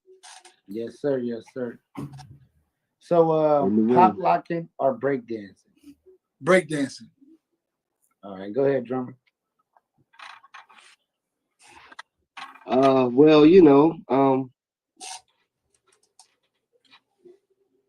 do you like to work with are you willing to work with, like right now, like you said, just common artists that are coming up right now? Because like we have a lot of artists that are just getting into the game, and I know you mentioned something about it earlier, but do you have a specific range that they have to be, or this, that, or the third, or you just look somebody that's committed that you will work with, or how do you feel about that? Like the artists that are trying to come up now, like the ones we even have on our platform. Well, what I do, bro, to be honest, it could be any artist. If I like them, it's a done deal. I go to Instagram, and T. Michael know this. It's like I got 3 projects. I got one project that's out now, but I got 2 other projects coming out. But one project it's a poetry project, spoken word project called Profit and Loss Poetry Project, and it's really like island music, tribal music, kind of African music. But went to this page on IG. The young lady, her name is Shaw. She's from New York, but she moved to Costa Rica. But I just love the way she was like creating her poetry. The way the sound of her voice. And I reached out to her. I was like, yo, I love your voice. If you ever think about doing music, put music to your poetry, let me know. Took about 3 months, but she hit back. There's one thing, I was working out. I got the Oculus on, and I went online, and I forget the name of the group. It's called Kriya. I can't pronounce them. Creatine or Kriya something. These 2 girls, and was on the VR thing. And the girl, there was a rapper and a female artist singing. The girl who was singing, I was like, oh, she's dope as hell. When I got off working out, went to IG, I found her, reached out to her, was like, yo, I heard your voice on this VR thing. Yo, you looking for music? Let's work. She hit me back, hey, send me some music. Send it to her. Yo, I love the music, let's work. And so we started working with her. So it doesn't matter who you are. I'm trolling on IG. Absolutely. You never know who's gonna be the next big thing. You never know. That's love. Because crazy thing, and one thing when I really started doing it, I'm a big Timbaland fan. Go to Timbaland page. He'll put beats out. Somebody will do a duet to his beat. He will reach out to that person who did the duet. That if it's dope, he start working with him. Right. So I'm like, if Timbaland can do some shit like this, I know I can. Like, let me start reaching out to people and work with them. My name is not as big as Timberland. You know, I'm not that, but I do have a catalog. So, you know. Absolutely. Yeah. So who are some of the new artists that's in the game right now that you like? Female or male, doesn't really matter. Lucky Day, definitely one of my faves. It's not a lot of. Are you listening to any hip hop, the NBA young boys, the popular people? You know that everybody. Now, you know what? I don't listen to a lot of the Little Dirks, the Blue Faces. I would listen. I don't listen. I couldn't tell you the names of them because I don't listen to like. Let me go listen to the music. I will find out NBA YoungBoy and all this stuff, whatever their songs are hitting right now. But I will go find a producer. I go on Tidal and look at the credits and who produced the song. I go to the producer and I start listening to the production. I don't listen to the. I don't care what the artists. I ain't got nothing to do with their lyrics and them as like the Baby and all them. I don't care what they're doing as a person, all this and that. They're not doing their beats. I'm a producer. Right. I'm gonna go listen to their production. Okay, so let me rephrase the question. Who are some of the new producers like the Metro Boomins? Yep. Who are some of your TM88s? Yep. Like who are some of the top dogs in your eyes? These new guys. Those are making multi-platinum hits. Well, those are definitely two. Metro Boomin, TM88, 808. Mike Will, I still like a lot of his production. The crazy thing is, you can't. Noah 40, who did a lot of Drake stuff, but you can't really name like the new hottest producers, right? Because if you go to People Records, it's so many people doing. You never heard of this one person who did this great song on Chris Brown. You never heard of this one person who did this one hit song on this person. Like I don't know who did the production on Water. So one of my personal friends that I grew up with is Brody Brown. He did the album for Bruno Mars. Are you familiar with 1500 or Nothing? 1500. I know about them, and because I like Jay-Z and I listen to Show Me What You Got and the drummer for 1500 or Nothing, bruh, I look at that video to this day. Yeah. To this day. So I don't know like that producer, but I listen to Bruno Mars a lot because my daughter loves Bruno Mars. And I've seen a lot of videos with him producing or replaying. He's part of the Silk Sonic group. He just won, I think he won 9 Grammys so far. Crazy. Oh, there's a lot of people that won Grammys, bro, that you would never know of that produce all these big songs. Exactly. So I can't, like back in the day when you could name Jimmy Jam, Terry Lewis, and all these people, you can't name them now because there's so many people now that's doing production that's really like killing the game with 1 song or 3 songs or 4 songs that you really can't. So many out here now, you can't do it. So I don't have a favorite. I listen to everybody. Right. So I guess my next question to you, Spec, would be like, what's going on now? Because I know, but you know, we want the world to know that the resurrection, Basic Black. What's happening? Well, the Resurrection was the album we put out like 2 years ago, but we are back.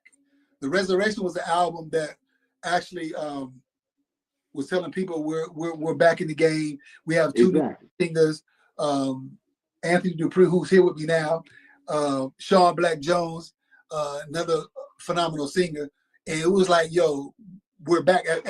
We put out that one album, was the title album, Basic Black, the classic album.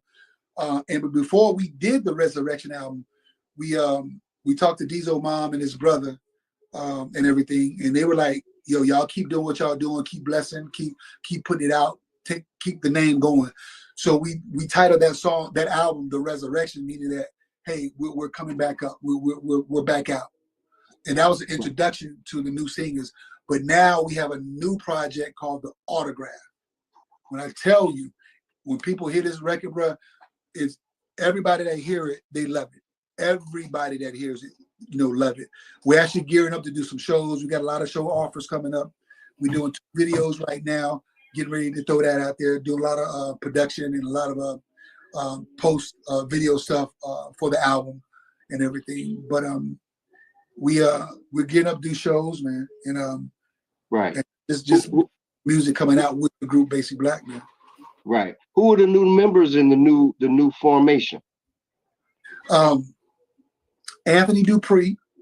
He's from Baltimore, Maryland. From Delaware. He's from Delaware. I'm sorry. He's from Delaware. I'm sorry. Actually, he's a singer-songwriter. A lot of the production, a lot of the stuff you see on television, he does. From Love and Hip Hop to a lot of stuff on Netflix. He's producing his own web series and some stuff on Netflix he's working on now. So he keeps us on our toes with what's going on in the industry. He does a lot of stuff. Sean Black Jones, another singer from Atlanta. He's put out a lot of solo projects himself and worked with a lot of people from Atlanta. So we actually, some people brought them to us, and we, me and Kelvin, we auditioned them, and even with them can sing, and with them they sounded great. They got the vibe and everything. We felt family with them, man. We brought them in, and so that's how they came about, man. And it's not that, and Diesel knows, I mean, D-Lynn knows this. It's not about replacing our boy Diesel. We could never replace him. It was just that we're keeping that legacy going on. And when we spoke to Diesel's mom and Diesel's brother, we told them the same thing. We could never replace him, but we would love to keep the music going and the vibe going. And she was like, yo, keep doing what y'all do. And so that's why we kept going. That's why we keep going. Yes, sir. So back in the day, I see you guys had the high tops, man. Who idea was it for y'all to all get high tops? Well, I had a high top. Okay. Kelvin thought he was Al B. Sure, so he had the curly joint. You know, he thought he was the Al B. Sure of the group. I don't know if Mucho had a high top. He probably did have a high top. It was just a high top. And Diesel from New York, he had a high top with the cuts in the hair. We had the shaved eyebrows, and you know, we got to New York, man. That was the vibe at the time. That was a fashion, yeah. Yeah. Redhead. Look at Redhead Kingpin. He had a high top. Aaron Hall, he had a high top at one point. So we were just kind of like, we was in that vibe, man. That's what's up. We was in that vibe. So back then, were you producing on any of the tracks or writing any of the music?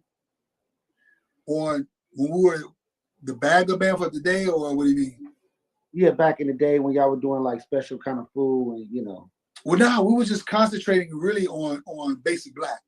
Just really getting that together, really just focusing on getting us out and working on our music, because once again, we were the Bagger Band for today. So when we're doing shows with Guy, the group Today, Big Bub and West and all them, it was like, yo man, we got to hit, because if we not hitting, Gina move us to the next spot. So we would have to concentrate on our performances and practicing and all that stuff. So we would practice so much that we didn't have time to create music for other people. So we just really created music for at the time Basic Black, whenever we thought we would get a chance to, like, hey, let's come out. You know what I'm saying? Or let's try to get us a deal. So we really how did you meet the host, man? You know, the legendary D-Lynn, man. Tell me that story, man. How'd y'all meet? Oh Lord. No, I'm gonna let D-Lynn. You know, my mind is crazy. I'm gonna let D-Lynn tell the beginning of it. I don't know how we actually first met, but when I tell you when we met, bro, it was like I didn't know I had a brother. You know what I'm saying? I was like, oh shit, I had a brother, mom. You didn't tell me I got it. And that's how it was. Like, this dude got his own name from me. Like, he the only person that called me his name from back in the day. But I'm gonna let D-Lynn talk about this, man. You tell us about this. Oh man. You know what's crazy? The crazy way it happened was I was dancing on this show in Atlanta called Starcase 91. And by Matthew Bell at the time. He was the executive producer. Who? And Matthew Bell. Okay. And Basic Black came on the show with Najee and somebody else at the time. They came to perform on the show. Wow. And Daryl, the lead singer, he had already watched the show. Basically, I'm sure everybody, all the members did, because they were going on the show. And he was like, yo, I was watching you on the show, man, and I see you a dancer, choreographer, and I looked at the credits and it showed that you do the choreography and everything for the show, and we want you to leave and go on tour with us. And I was like, what? He said, yeah, but you got to stop this show right now. I'm like, what? What do you mean? He's like, yeah, so as of right now, I need your answer. You got to let me know if you're going to dance and do choreography for us. So you got to leave this show and come on the road with us. And I was like, oh my God. I said, look, let me think about it for a minute. He's like, all right, I'm gonna give you a little time, but I'm gonna hit you up. Hopefully you're gonna let me know by the end of the night. But I'm gonna give you a little time. But so long story short, man, like the next day I started telling people about it, and they were like, you would be a fool not to do it. And Diesel was so cool, man. Diesel, Spec, Mucho, KB, they were all like the big brothers I never had. Like, they protected me on the road. They didn't let me get involved with stuff I was too young to be involved in. All of that. So it was like, I was like, yo, all right, I'm gonna do it. And long story short, man, that's how I started doing the choreography. Because they had, at the time, they had a girl doing backup, doing dancing and stuff like that for them. What was her name? Yankita. Yankita. Yeah, Yankita. Yankita's sister is Ishi from Arrested Development. Arrested Development, exactly. So Diesel was like, nah, I want to vibe like, and all the fellas agreed that it would be a doper vibe if we had like all guys for Basic Black, like, for the women and, for the ladies, and, it's a guy thing, So that's how it all happened, man. And lo and behold, I became the choreographer, not just for my stuff, but I started teaching Spec and the guys how to do choreography. So the crazy thing is, when y'all see None But a Party video, Whatever It Takes video, She's Mine video, that's out right now on all platforms from back in the day. D-Lean choreographed all that stuff. And that's not just being a choreographer, man. Like I said, he was a brother. We learned a lot from him. Even fashion. Like, I didn't, like, the crazy thing is, I didn't know anything about Doc Martens and them baggy ass pants and them sagging, all that shit. D-Lean pulled up. When I tell you, he was a little dude. His pants was like 5X large. I'm like, dude. He's like, no, this the vibe. And he really got us into like the fashion and everything. You know what I'm saying? So he wasn't just a choreographer, man. He really came in and taught us, what to do. You know what I'm saying? So the great thing was, man, we were open to listen to what he was doing. We appreciated his expertise in what he was doing, man, because, he's a beast in it. I can't say he was a beast. He still is. He's a beast in what he does. Thank you, man. Yes, sir. Yes, sir. And love him to this day, bro. Yeah, he knows. Man, it's mutual. That's my big brother for life, man. For life. For life. Yes, sir. I know you know my other co-host that I got below me, T Mike. So how did you and T Mike meet? Go ahead, give me that story. Hey, once again, he gonna have to tell you how we started. Yeah. Go ahead, T. Go ahead, tell it. T. No, he doesn't remember, man. We met the first time we met. It was an introduction. We were at Dark, and he was just walking in the Dark, and I was there with my group. We had Chris on the other show, so we were there at Dark, trying to get our group in, trying to, get a feel for what was going on. And Spec walked in. He was going to the front desk, and I had just walked up to him and said, "Hey, man, you produce?" He was like, yeah. So he gave me a card and all that. And then lo and behold, when I finally did get in contact with him, he was living like literally like 2 minutes down the street from my older brother, got arrested. So we were like that close around each other. And the first time I ever walked into the studio, it was with him and KB. And he did this track. And I got behind the microphone, man, and wrote the song called Nobody's Perfect. That was the first song I ever recorded with him. So that's how it started. Yeah. It started like that, and it's still going. And throughout that journey, we got like the number 8 song on the Disney soundtrack on Billboard. Another Cinderella story. So that's another. Oh yeah. I'm waiting on T. Michael to get his plaque. Yeah. I'm Yeah. So Yeah, that's one thing about it. Like we went from, even before we even got on that. I don't know what came first. No, what came first was Penny, right? When Penny came first, yeah. So we were up at the radio station at Q100 for like, man, 8 to 16 weeks. They would call us up every week and say, hey, come up here on like you had to listen to the radio. And they'd be like, come up here on Tuesday or Wednesday. So we would go up there and we would do that. And then we was up there for like 16 weeks. We beat out like I said, what was it? Britney Spears. Myself, Britney Spears, Beyonce, we were beating them out. Like we went from I think they had like the top 5 of 5. So we went from number 5 song to number 3. They top 5 of 5 in Atlanta. And then after that, we also did the morning show song for 95.5 The Beat. So yeah. But see, the one thing he's leaving out, before the song even got to the radio, T. Michaels went up there and got the receptionist and gave the CD at the time to the receptionist. She heard it, she loved it, and she gave it to the program director. They called T. Michael called us, and that's when we all started. Like we was at the radio station like 2 or 3 times out of the week. They wanted us up there, and this is before K-pop really hit big because she's an Asian artist.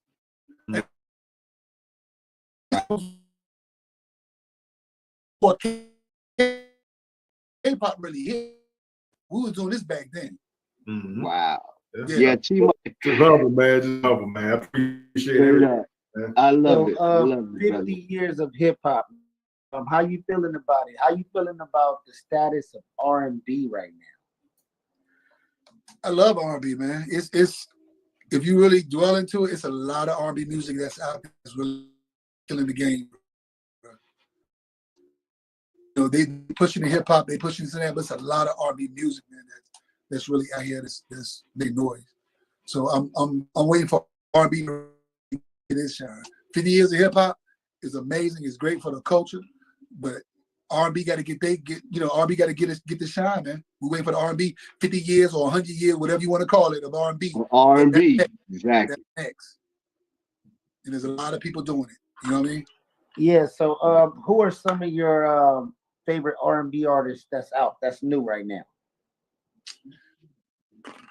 Once again, I definitely want to say Lucky Day, definitely Chris Brown. Man, I listen to those a lot, man. Stokely. We talking about new, like maybe just came out in the last year or two. You know, they've been established for a while. Man, is October London. You know, I like one or two. I like one or two of his songs. I listen to his whole album. It's cool, but like he might be one that I really like.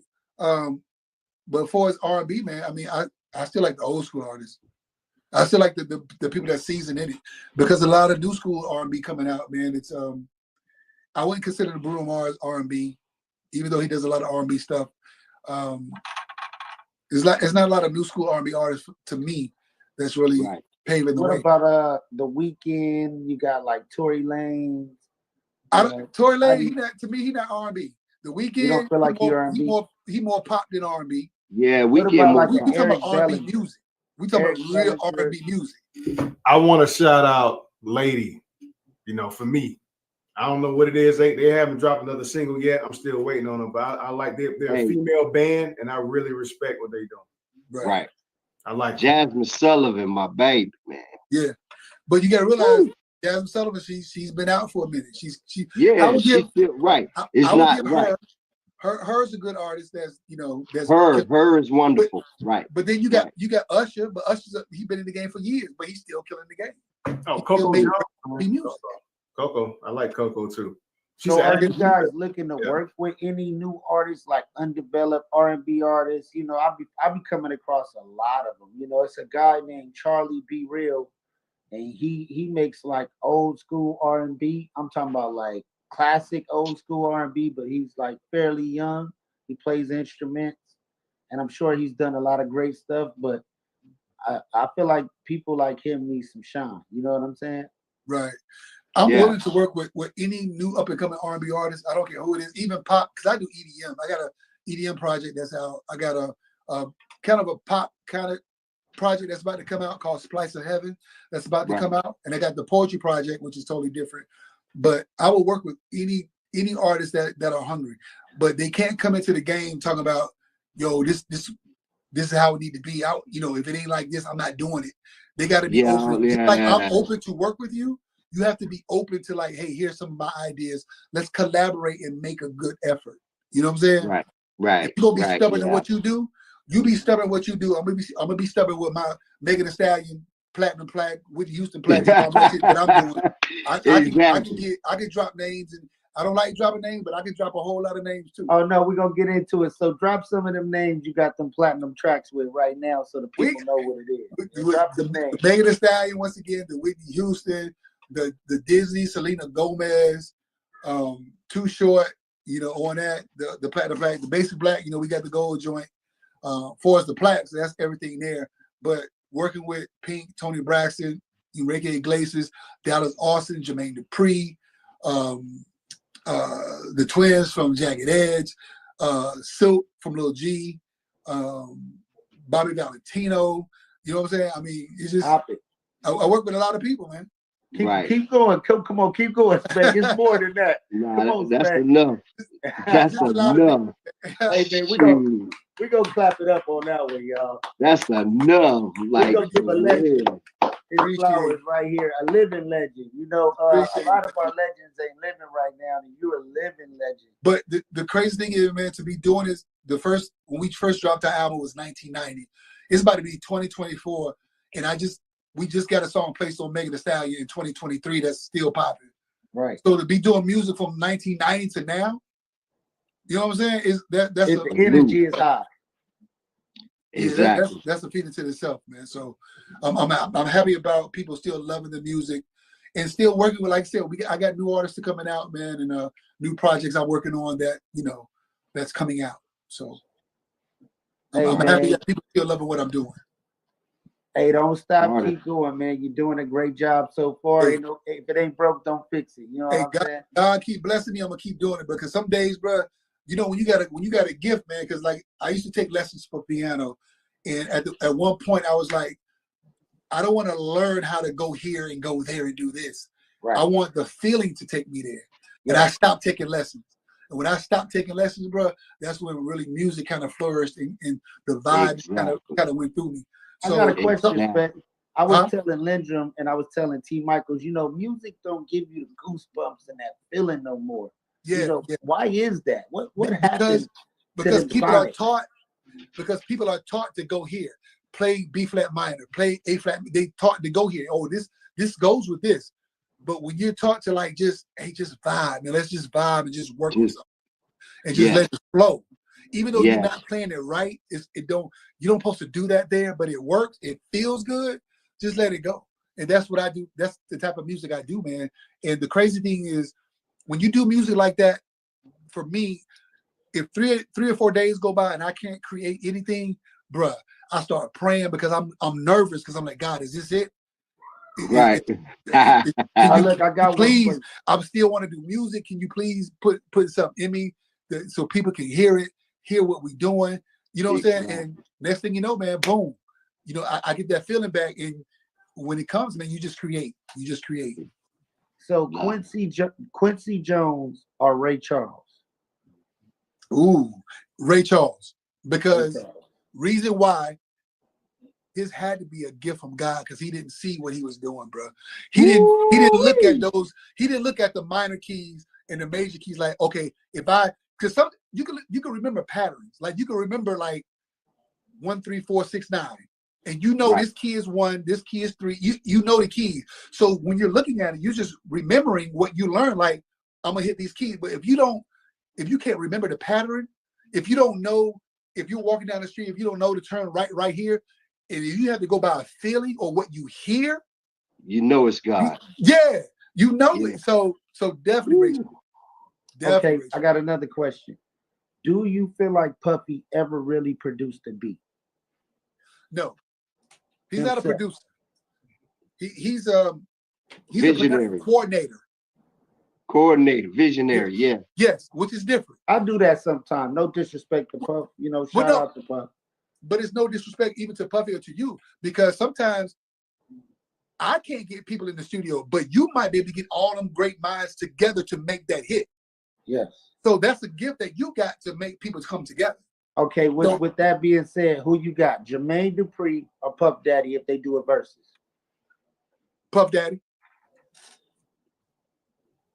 What? Wait. I need to know why. I need to know why.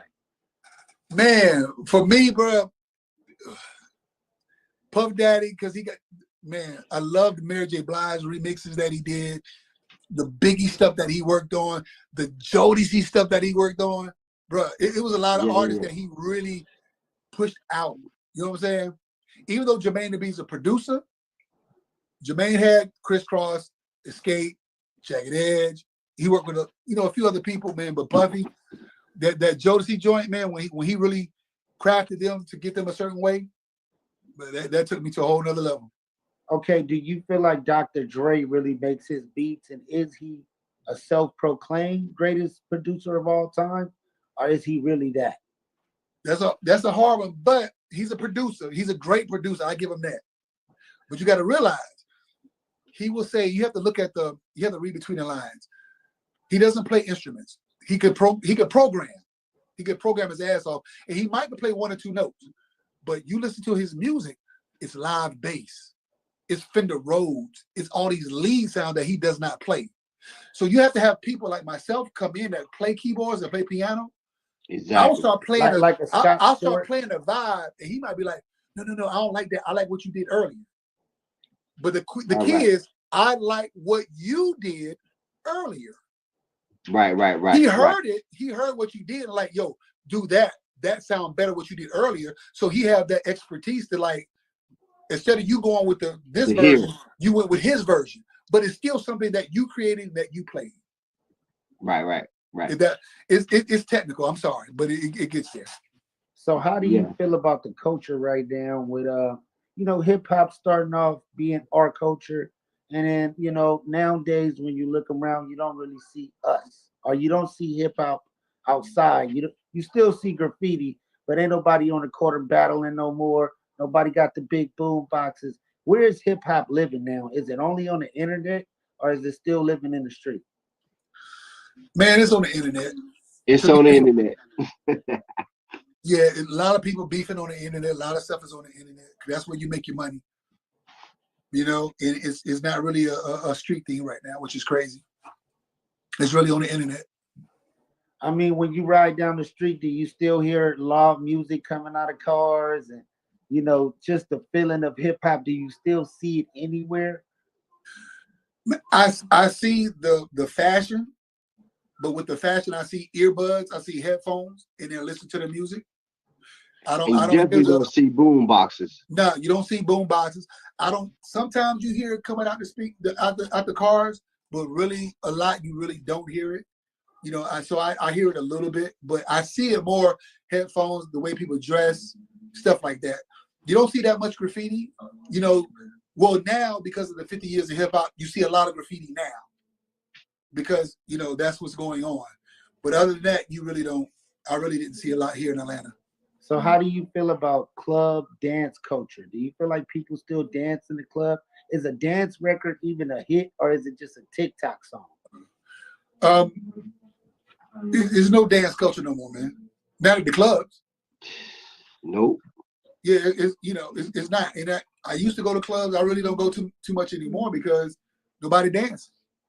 If I go to a club, I might go there to hear what my mix might sound like, not to see if people like it. I'm just trying to hear what the mix sound like because people not dancing no more. So you got to go to TikTok. You got to go, throw shit on IG or whatever to really get people dancing to it. And then too, the dance culture was normally about who can come up with. Everybody had their own style. It wasn't like everywhere you go, everybody doing the same dance. Right. The beauty of it was almost like being an artist. Everybody had their technique, their own vibe, their own sound, their own style. And that's what made us eclectically beautiful. Knowing that I could go over here and hear that different. I could go over here and see something different. I could go over here and see something different. The beauty of Black music was everybody was different. So you really got art from everybody. Right, true. And all of it was appreciated. So do you think nowadays, is it more about the talent or is it more about the popularity? Definitely popularity. I got to get my power cord real quick. Give me 1 minute. I'm gonna come back and answer that. But y'all go ahead real quick. Yes, sir. Yes, sir. So how do y'all feel? What do you think? Man? Popularity. T, what you think? Oh, I'm trying to say popularity, man. I think it was a popularity thing, man. More so than anything else. You know what I mean? Yes, sir. Yes, sir. So how do y'all feel about when artists go to these radio stations and they put on like they freestyling? Do you think that's real, or are they rapping written raps? Yo, I would like to make an announcement. I'm sorry to cut you off. I would like to make a worldwide announcement. Freestyle means when you can walk in a room and spit a rhyme off the top of your head. If I grab something and go phone, if I tablet, if it's about grabbing objects no matter what. If somebody threw up a word, you could take cards, index cards, and write a word on it, and that person could rhyme, and it can still sound good, and just grab things out of the environment, out of the atmosphere, out of your head, and continuously flow, making everything sound nice. Freestyle has nothing to do with something you remember. That's the word. Thus the word free style. That means everything is floating in the air and you just grabbing words and you put them together as you go along. Right. The word freestyle has been so, as Martin would say, misconstrued. Right. You know what I'm saying? Yo, check out this new freestyle from so-and-so. That's not a freestyle. And see, that's what I'm saying. They're dumbing hip hop down so much. It's irritating. Like, come on, let's keep it a little bit authentic. Freestyle is when you grab it. You got them saying, yo, check out my freestyle. And they start freestyling, but they part in the background saying the same shit they saying. He rapping with them. That's not a freestyle. It's not a freestyle. Y'all practice that in the car on the way over here. All right. So how do wrote you feel about the culture right now of the female hip hop with the Gorillas, the Sexy Reds, the Krishan Rocks? Give me your input on that. Man, you about to get me in trouble because I don't like any of it, bro. To be honest with you. To me, I just don't like it. The subject matter they talking about. And the crazy thing is, women, black men are putting black women down, all this and that. But when you go hear the Gorillas, the Sexy Red, listen to what they're saying. It's not us doing all this damage. You know what I'm saying? I mean, they got to take on some of that some of that purpose, man. I just don't like. I just really don't like a lot of that stuff. That's some of the female artists that's coming out, that rap artists. Some of that responsibility for look at my this, look at my ass, look at my feet, look at my knee, my booty hole How brown. do you feel about rap artists that's pregnant on stage twerking? Is that okay? You know that's not okay. I'm just asking, man. My thing is, you can be pregnant and you can walk around and cover up and be nice and still rap and do what you got to do, and I'll appreciate that. But when you out here twerking this and that and you looking crazy, I don't like it. Back to Beyonce when she was pregnant, you didn't even know she was pregnant. To the end of the song, she revealed she was pregnant. Right. You know what I'm saying? That was classy. Classy. So yeah, I mean, it's a beautiful thing. You giving birth, you having a baby, but it's a certain way you gotta, man. You just can't just go out there twerking and you got your whole stomach out looking all crazy, man. That's nah. I'm not with it. Yeah, I agree with you. I agree. So with this new generation of I call it murder rap. Right. How do you feel about that? The drill scene. Do you feel like the music is really fueling these murders between young black men? The crazy thing, I love the drill music. I've been studying it, been listening to it. I listen to a lot of UK drill. Hey, I love Chief Keef, man. Yeah. So I listen to a lot of UK drill, man. And once again, I listen to the production, to the music. Young Chop. Yeah. So I really don't listen to a lot of the lyrics and what they saying. I'm a producer, so I listen to more of the music to see what I can do to. So from a producer side, how do you feel the vibrations is coming out? Is it a positive vibration? or is it a negative vibration in just the beat in general? I wouldn't say negative. I would say more aggressive.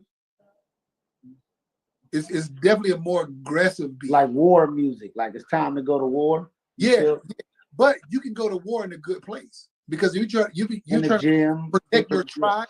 You're protecting your people. You will go to war, and that's from a good spirit, from a good place. If you are just causing havoc on anybody, you don't care. That's a problem. So it's a different thing when you say war. It's a different thing. Yes, sir. Because black men are dying at an alarming rate, and for our ancestors to fought for us to have freedom, and not be segregated. Why do you think black people are segregating themselves from each other now? It happens every day. I mean, it's still what you have on, what you wearing, how you looking on IG. Once it goes back to the internet, trying to keep up with the Joneses, and half of the Joneses wearing fake Gucci and fake this and fake that. You know what I'm saying? But these other sites are making billions and millions of dollars off of our money and what we're doing, which is crazy. I don't understand why we still don't have a black designer that's on the level of Louis Vuitton, on the level of Gucci. Not saying they're a higher level. I'm just saying that because that's what I see on video. We had one, and they knocked them down, and nobody supported them. We had Kanye, Virgil passed away, but nobody support. When it's time to support, people turn their back and go buy Gucci and go buy Balenciaga. Yeah, and why is that? Why we can't support our own? That's the thing. Is it a black hate syndrome where people self-hate so they can't see the next person of color succeed? Because I go to 7-Elevens, I go to gas stations, I go to smoke shops, and 9 times out of 10 it's not going to be black owned. Oh yeah, definitely. Even here in Atlanta, it's not a lot of black owned stuff. But I can say in Atlanta, a lot of vegan shops, a lot of stuff that are popping up, they're getting a lot of love. Right. A lot of love from the black community. But once again, when it goes back to fashion and stuff like that, we don't get that love, man. I don't know what it is. I don't know if it's embedded that you have to have a Gucci, you have to have, a Louis, you have to have Balenciaga. I don't know what it is, man. Well, we got people like Desto Dub, who I seen for myself in LA selling clothes out of the trunk of his car. And now he owns a couple stores on Rodeo, and all the top rappers are wearing it. He got the Awful Lot of Cough Syrup brand. Shout out to Desto. It's people out there. It's just, getting Jay-Z to wear it. Or getting, you know what I'm saying? Yeah. And that's when you got it solidified, Yeah. We need that support. It's no hip hop union. It's really nothing. 50 years of hip hop. What have you seen that change since the beginning of hip hop till now? Right. Not too much, man. Yeah. The music and the artistry changed. You have any.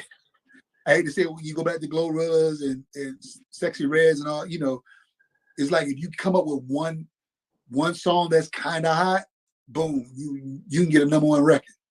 Yeah.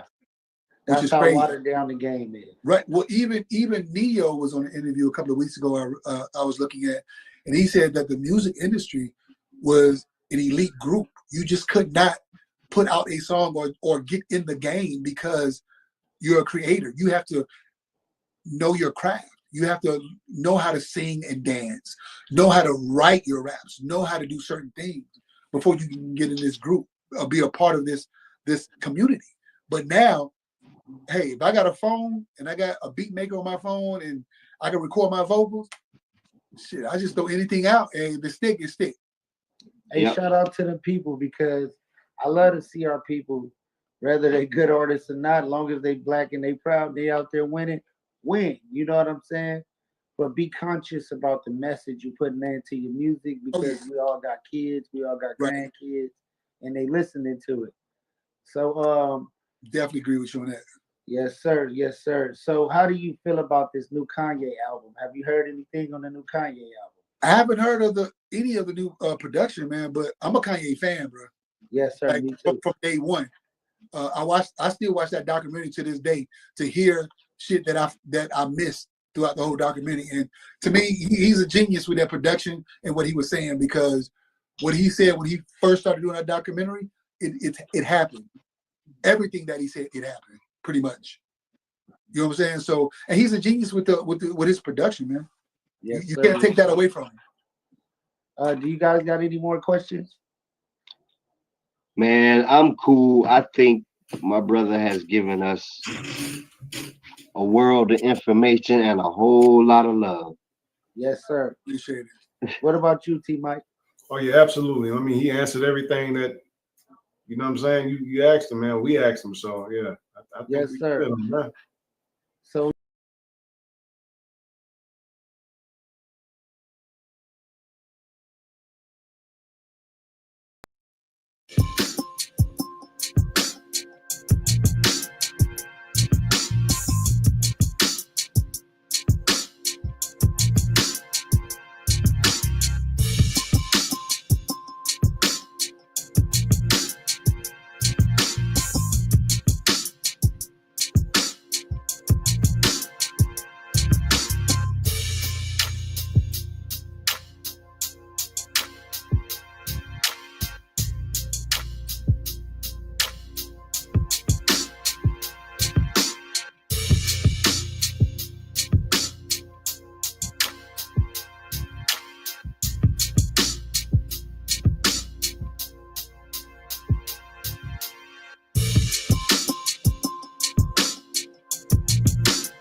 podcast. I am your host with the most big surf guy. Today, me and my boy D Class got a special guest. This is season 2 of the News You Can Use with interviews, man. We're doing interviews again.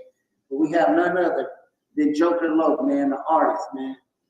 Man, I appreciate y'all for having me. Good looking. On the real. I'm glad to be back. Yes, sir, man. This guy here, music producer, visionary, little bit of all-rounded in the studio, man. All-around good person, man. So I had to get him back on. We got a new project called Gotham. I had the honor to listen to it when it first came out. I probably bumped it for about a week or two. Really dope project. Let's get into the interview. What inspired the project Gotham? Well, Gotham, what inspired Gotham was really it was an introduction to the people. And my stage name is Joker Loc. Most people call me Joker. So just like the character in Batman, Joker lived in Gotham, in the city of Gotham. So to introduce myself to the people, I wanted to give them something they was familiar with. Of course, my Gotham is different. It's different from the Joker's Gotham, and the character though. This is the artist. So we talking about a different side of Joker himself. Okay, so then exactly for the people, like where exactly are you from? Like what's the, you know what I'm saying, West Coast, East Coast, what's the... Man, I'm from the West Coast. I'm from Southern California. Born in LA, you feel me? Back and forth from LA to the IE. Spent a lot of time in the IE, spent a lot of time in LA. Okay. Yeah, I fucked with the IE for a minute. Shout out Mobile, man. So yeah, shout out Mobile, Riverside, San Bernardino, Pasadena, Inglewood, South Central. So Joker is a returning guest, a host, a friend of the News You Can Use. This has been my buddy going on about 10 years now. Man, at least 7. We met. It's been a while. Like I met Joker back in 2017, 2016, something like that. Yeah. So yeah, damn near 10 years I've been knowing this young man, and I'm very proud of his growth. I met him when he was a teenager, and growing to be a stand-up guy. Shout out to my boy, you know what I'm saying? Father, you know, doing his thing, man. So Joe, Yeah, I appreciate that. what made you pick this song in particular for the video? Well, it's crazy you asked that because honestly, it was supposed to be I planned for it to be a whole different song, but you know, with a feature and another artist was supposed to come out. Things didn't go as planned. Sometimes that happens in the business, and I had to go with the flow, and I just went with my best option, what I had in mind. Yeah. Okay. Yeah, So you got one? Go ahead, be glad. that's how it be though, man. I mean, trying to get everybody to lock in on that same schedule. You know what I'm saying? People think that, hey man, this all you got going. Like, man, some man's got life going on, bro. Like you got the 9 to 5. Man, got some other shit. I see you got the kid. I be peeping on the Instagram and shit. Like, yo, you be doing big shit. So That was him just walked in right now. I'm sorry about that, homie. He's good, bro. Like, yeah, I'm on board. Like, shit, my son fuck around and come and just sit in the back. Shit, it is what it is. So, I love the artwork that you came with for the new project. What inspired the artwork? Man, you asking really good questions. What inspired the artwork was actually like, because since Joker come from a comic book character, I wanted to give a little bit of pay homage to his origins. You know what I mean? When introducing myself, given that I'm finna take his name and rearrange it, you know what I mean, making it my own. So just paying homage to the character and of where I got it from. Hey, quick, man, this is quick, random thought. So have you ever thought about like doing a track like basically as the Joker? You said what? Have you thought about like doing a track basically like as the Joker, like on some like talking about Batman and like, you know what I'm saying, like that type of shit? It's crazy. I was actually thinking about that. That was an idea I was gonna have for Gotham, the track Gotham on the project. Was to be the Joker on that track itself, because you know, I got so much Joker shit, you know what I mean? Like maybe one day on one track, even if I don't do it on that one, that's definitely been an idea. But as of now, I've been just, you know, showing about myself because it's the name, but you know, Joker Loke, a different person, you know, Joker Loke is a real person. Right, but what I'm saying is like just take the concept of the Gotham shit and like flip it to where like Batman, you can make that somebody that you know type shit. Yeah, that's what I was. That's what what I had in mind for the Gotham track. Yeah. Even if I don't do it for that one, though, I'm saying like I'm for sure finna do it for something on the real, because I definitely had that in mind. Yeah, based on like the shit that I be seeing, like I could definitely see you pulling that off. Man, I appreciate that for real, because that's not easy. That's not an easy pull. That's why I've been kind of taking my time and, you know, making sure everything perfect. Because, you know, even though I'm starting from kind of like, you know, not kind of, but I'm starting from the bottom. You know, I ain't got no support or nothing like that. Yes, you do, man. Wait. You got support right here. You always have, nigga. You Right. Big support. No, I got big support when it comes to. You got a whole platform of people that fuck with you the long way. Utilize that shit as much as you can. You know, I'll push you. Me and this nigga get into it about this shit, and it ain't nothing personal. It's us pushing each other. You know what I'm saying? You never can get somebody who wants. Not at all. You know what I'm saying? So you got. I got a major support when it comes to love. You feel me? I always had that, no matter what a nigga do. On the real, and I appreciate y'all. I know what you mean. Like no major support from big artists. On money. Yeah, just on money. I'm just talking about on finances and shit. So that's why things be taking long, you know, because everything costs. But you know, I've been devoted and pretty much to giving people quality. So I rather, you know, I'm good with how long it takes because I want to produce quality for y'all. No, that's what's up. I rather the quality over the bullshit. Like, Right. So we got replay value, so that way you could go back 10 years, 20 years from now. That's the idea. Right. Real. So, who are some of the producers or people that work with you on this project? On Gotham, who did produce that? Oh, Gotham, that was the first time me meeting Doja Cat's old producer, who was this nice lady in North Hollywood. Her name was Orphelia. She's foreign, and she amazed me. That was my first and only woman producer I've ever ran across, and that's one of my favorite tracks on the project, man. On the EP is dope. Man, I appreciate that. A lot of people said that, for real. That was a surprise to me. Thought it would have been Hustle Baby, and it ended up being Gotham. Sometimes it be like that. Yeah. So let's go through the track listing. We got Hustle Baby. Tell us something about Hustle Baby. What inspired that song? Hustle Baby is just about hustling and trying to stick to your guns when everything around you is trying to throw you off. As soon as you want to stop smoking weed, something make you want to start smoking weed again. You know? Homie come down. Like, nigga, he go a couple ounces, nigga. You could just have that. Man. You feel me? He'd be like, damn, why today of all days? You know what I mean? Everything trying to knock you off your path. You feel me? As soon as you start locking in. So Hustle Baby is about people dedicated to the hustlers that ain't letting shit knock them off their path. That's going to grind night and day on the real. I fuck with that. And then we got another one called I Got You, track number 2. Yeah, I got. Yeah, there we go. Yeah, that's about everything that's falling around, everything falling over in your path. Like, you feel me? Like, everything going wrong. Damn, like, it's always something. You know that saying? On me. So it's always something, and you not focusing, you still having a good spirit, not focus on what you don't got and focus on what you do got, trying to better, change your situation. Okay. You already explained Gotham. You already explained In a Minute. So we're gonna jump into the video, then we're gonna ask you a couple more questions. I'm gonna let D-Class get one more in before we jump into the video. You got another question, D-Class?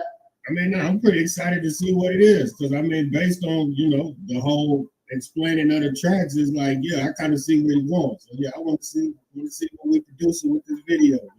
Let the people know though, like what what I'm saying, where it was shot, stuff like that. Give them a little background. Yeah, give us this is my hood right here. This in my hood in South Central. We over here. I wouldn't necessarily go over here and yourself if you wasn't from there. I wouldn't go there if you ain't got no business going on, for real. Not even to sound crazy, but that's just how it is. It's in the hundreds, you feel me, in South Central, 120th. Shout out to Raymond's, man. Land ours. Let's go. This is the News You Can Use podcast. We got Joker Loc In a Minute reaction right now, man. Y'all tune in. Y'all hit me up if y'all need reactions.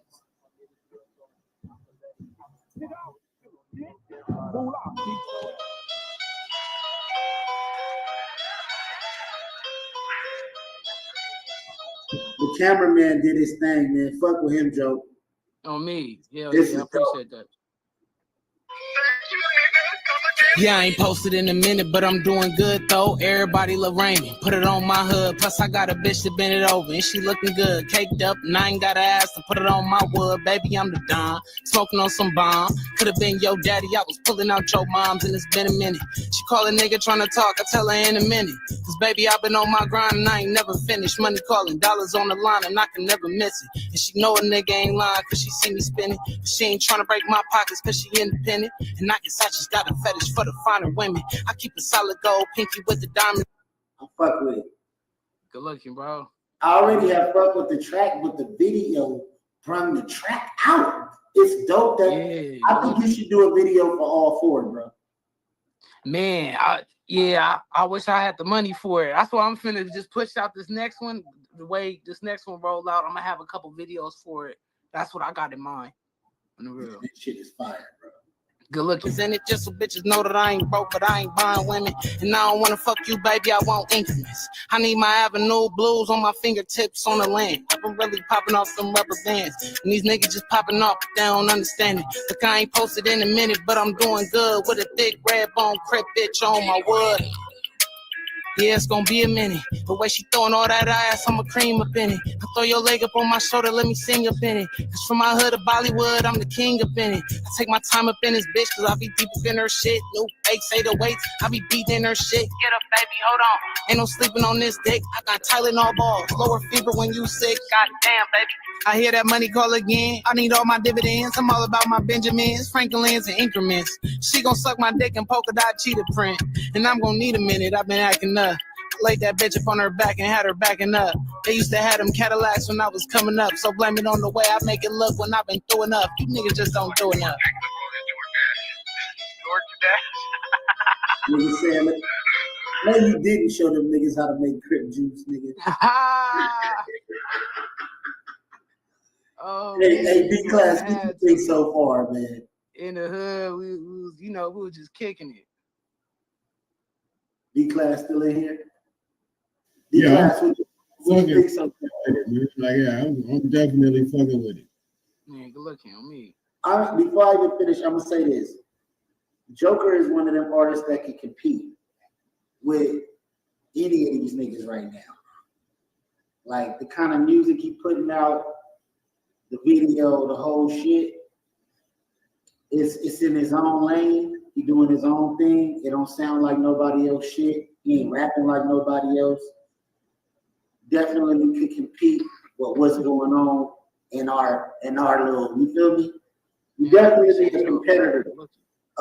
Key, I think that's why I'm really fucking with it, because it's not like some shit I'd have heard before. You know what I'm saying? Like, that's really, I think, and then the beat is different. You know me, I'm big on the beat, so yeah, like I'm fucking with the beat, because that's some different shit too, because a lot of people would have wanted a whole lot more shit on that beat, and it's like, the fact that you took that and was able to make some shit that's jamming, like, I'm fucking with it.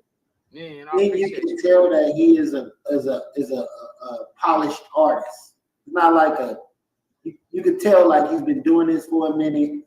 The mix quality, everything is, you know what I'm saying? That's what he said, I give out quality music. Right. And that's a fact. What you gonna say, Joe? Yeah, man, that's what I strive for, man. For real, that's the goal. And you can always, it's always. No, you can cut out. Let's see. The phone for you to do an interview, man. You know how that go. Yeah, hey, we've been here. So yeah, he popped back in soon. But hey, nah, I'm definitely fucking with the track, man. Go on and let it in. Yeah, I am too. I'm not just saying it because this is my boy. I'm keeping it 100. This track dope. There you go. Dope, video dope. There we go. Y'all hear me? Yeah, you go. All right, let's finish listening to it. Nah, hell no, you need to be eating that shit. Y'all hear me? Oh, I do sometimes. Yeah, I ain't posted in a minute, but I'm doing good though. Okay. Everybody Lorraine, put it on my hood. Plus I got a bitch that bend it over, and she looking good, caked up, and I ain't got to ask to put it on my wood. Baby, I'm the Don, smoking on some bomb. Could have been your daddy, I was pulling out your mom's, and it's been a minute. She call a nigga trying to talk, I tell her in a minute, cause baby, I've been on my grind and I ain't never finished. Said I was pulling out your mom's, it could have been your daddy. I was pulling out your mom's, but it been a minute. She was calling, I told her, but it been a minute. My little nigga be spitting that shit. Listen, bro, me. My fault. I just now was able to hear you. Kind of went out for a second. Yeah. We knew you was gonna snap back in. I'm like, let me give you some time. Let's go, man. Let's play this motherfucker. Slap this one more time. Thank you, nigga. Come again.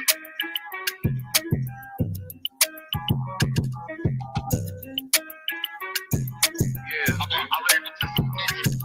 I'm able to submit. Black girl. But new season over here on fucking JFK and fucking Paris. So I was, he sold me a little bit of his weed he had. He probably thinks he's trash though. That shit was fire, man. Good looking, man. I mean, y'all go tap now, in with Joker Low, man. Go listen to that in a minute, man. Y'all come get a Surf Guy reaction from me and D Class. Come get an interview. Crack it off, D Class. I know you got some questions.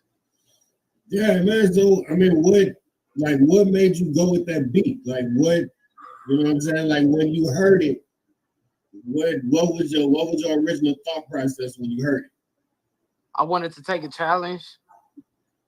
Honestly, I challenged myself to like, man, can you switch over into like something out of your culture, out of your normal range? And so I wanted to do something that was like, you know, kind of, you know, homage to you feel me? The Indians that like to rap, or the Indians that like rap music. That's kind of big out there now. Right. Nah, yeah, get that whole Middle Eastern little vibe to it. Yeah, it got like some Middle Eastern type beat. You feel me? And too is like shit. You can get somebody fuck around and come up with a little dance with them with your TikTok. Yeah. No, for real. That's what I really need. Anybody who dance, TikTok, all that, holla at me. 102 a verse on Instagram. You feel me? Who be doing any dances or anything? As y'all just said that is the only thing the video was missing. Yeah, man. You should have had some motherfuckers dancing in and out. Oh yeah. Scenes. You know how to dance, nigga. Yeah. You know how to I would have. My little nigga know how to get down and do. You should have hit your moves. But the thing is, if it would have been like it needed specific dance though, like not just some regular dance, like that bitch need his own little. Yeah. I know exactly what you're talking about.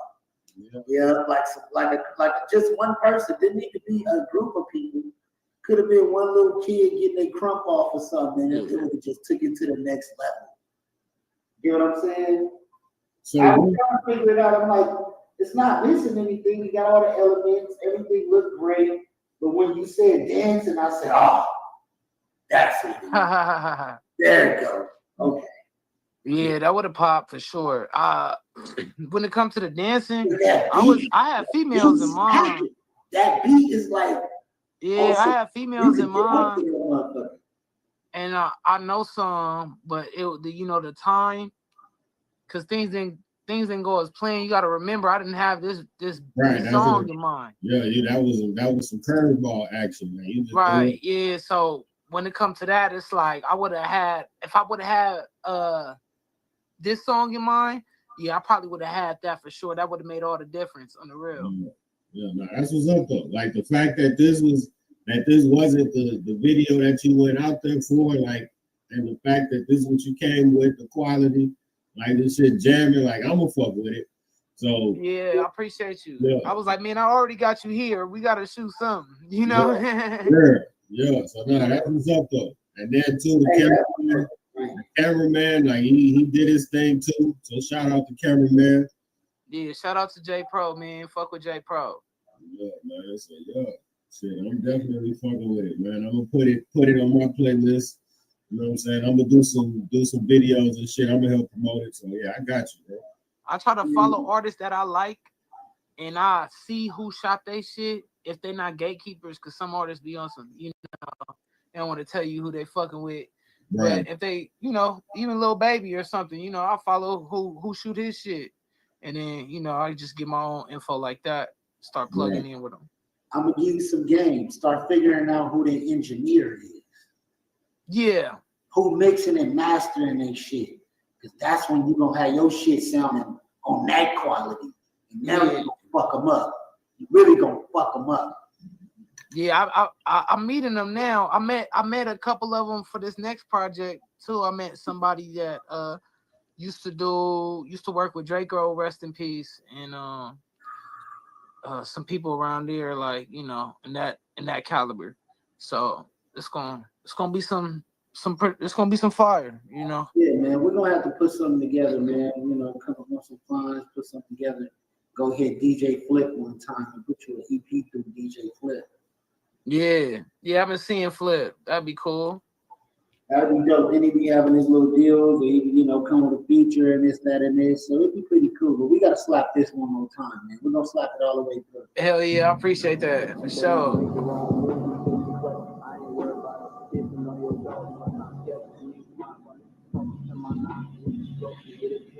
Only on the News You Can Use podcast when we do the real reviews and interviews. Tap in with us ASAP. This is Joker Low in a minute. Tap in with my boy D Class. I'm a Bread podcast. Let's go.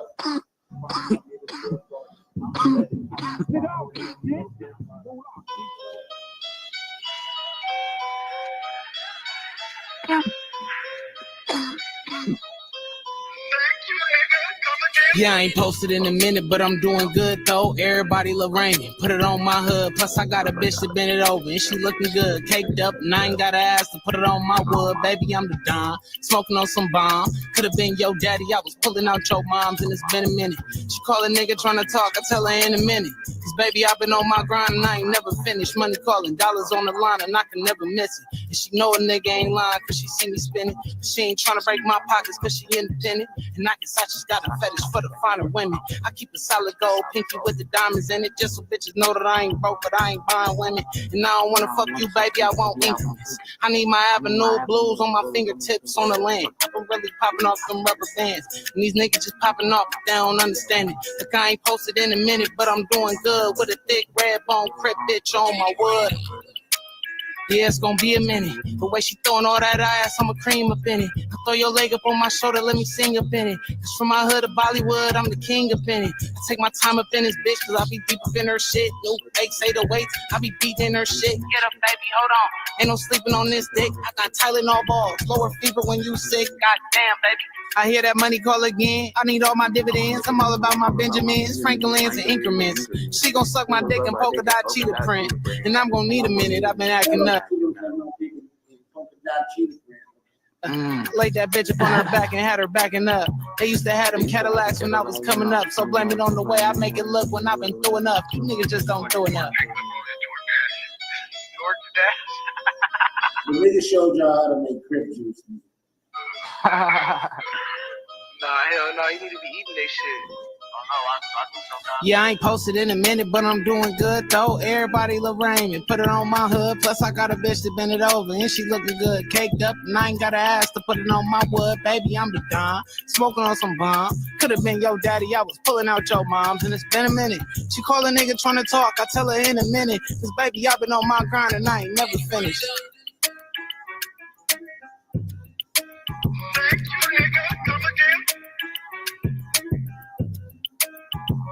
Super dope, man. I think we should go through a couple of tracks. I definitely got to play Gotham. Oh yeah, for sure. On the real.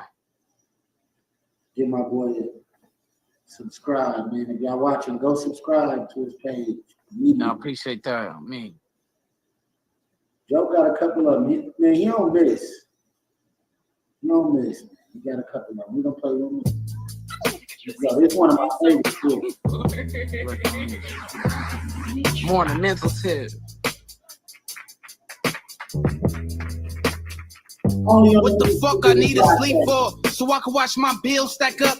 Tired of living like it's levels I can't reach if I want to reap for coming. And I know God ain't promised me every morning, so every day a nigga pray. Before I feast on the moment, really dope. When I'm awake, I hit the door with the quickness. I crack it down, I'm cracking dope, so I can handle my business on the land. Cause I'ma hustle till I'm gone, baby. I'll tell you how it will come to put me on the throne, amen. I battle demons on the daily on my own. I know my angels protect, but I've been feeling so alone, and now my mind is a move. With all this shit up in these songs, falling victim to power, pussy, and paper. I don't know, my nigga. And now it got me looking young, but feeling old, my nigga. And ain't nobody gonna help me cause I'm grown now. I can remember when moms would tell me you should slow down, I give you an inch. But damn son, you take a whole mile, how could I sleep?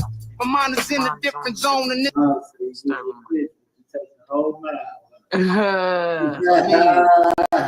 what I'm talking about? Oh God, it's disturbing my peace. I got no weed that I could smoke, so tell me how could I sleep? My mind is in a different zone and it's disturbing my peace, nigga. It's something about the silence in the nighttime that make me reminisce about all the violence in my lifetime. Reflecting on the wrong shit ain't never been the right time. Internal confrontation getting normalized in my mind. Fuck it though, never mind. Cause I'm a medicated, do it myself. And save the doctor payment. Barely got the money to eat, but I ain't stopping. Sometimes I feel like death the only thing to solve my problems behind 5% intent. Like could the world get any darker as I toss and turn? Fill up the fire and let the fossils burn. I can feel the angels around me as they stalk the earth, and I can feel the strangers around me. As I walk the earth, Lord reveal the danger around me and take them off the earth like any, many, money, mo. Welcome to the Joker show, and no, I ain't a gimmick, I'm grinning because it's personal. Bars like a sentence in prison you never heard before, and everything is real, like the threatening of a film, nigga. Life is but a dream, and a dreamer get you killed, nigga. Funny how we think when we die and we sleep for real, and all our dreams can be seen as the eye of the spirit realm. Fantasizing and visualizing the way we feel, got you comatose, your peak lands open the spell. Funny how we think when we die and we sleep for real. Life is but a dream, and a dream will get you killed. Got you fantasize, visualize what the fuck I need to sleep for, so I can watch my bills stack up. Tired of living like it's levels I can't reach if I want to reap a coming. And I know God ain't promised me every morning, so every day a nigga pray before I feast on the moment, really dope. When I'm awake, I hit the door with the quickness. I crack it down, I'm cracking dope, so I can handle my business on the land. Cause I'ma hustle till I'm gone, baby. I'll tell you how it will come to put me on the throne, amen, amen.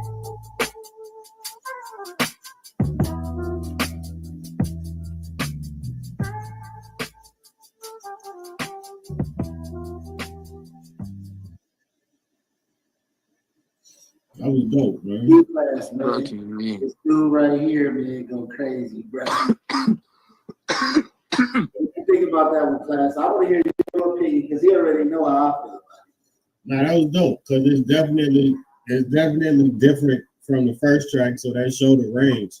You know what I'm saying? That showed that, you know, if you keep listening, you definitely, even if you're not on the conscious mental type rap, like you gonna find something because we just basically gave you, I mean, a kind of a party little dance track all the way to this. So I mean, that definitely shows that it's range. You definitely got to listen to the music and find what you like.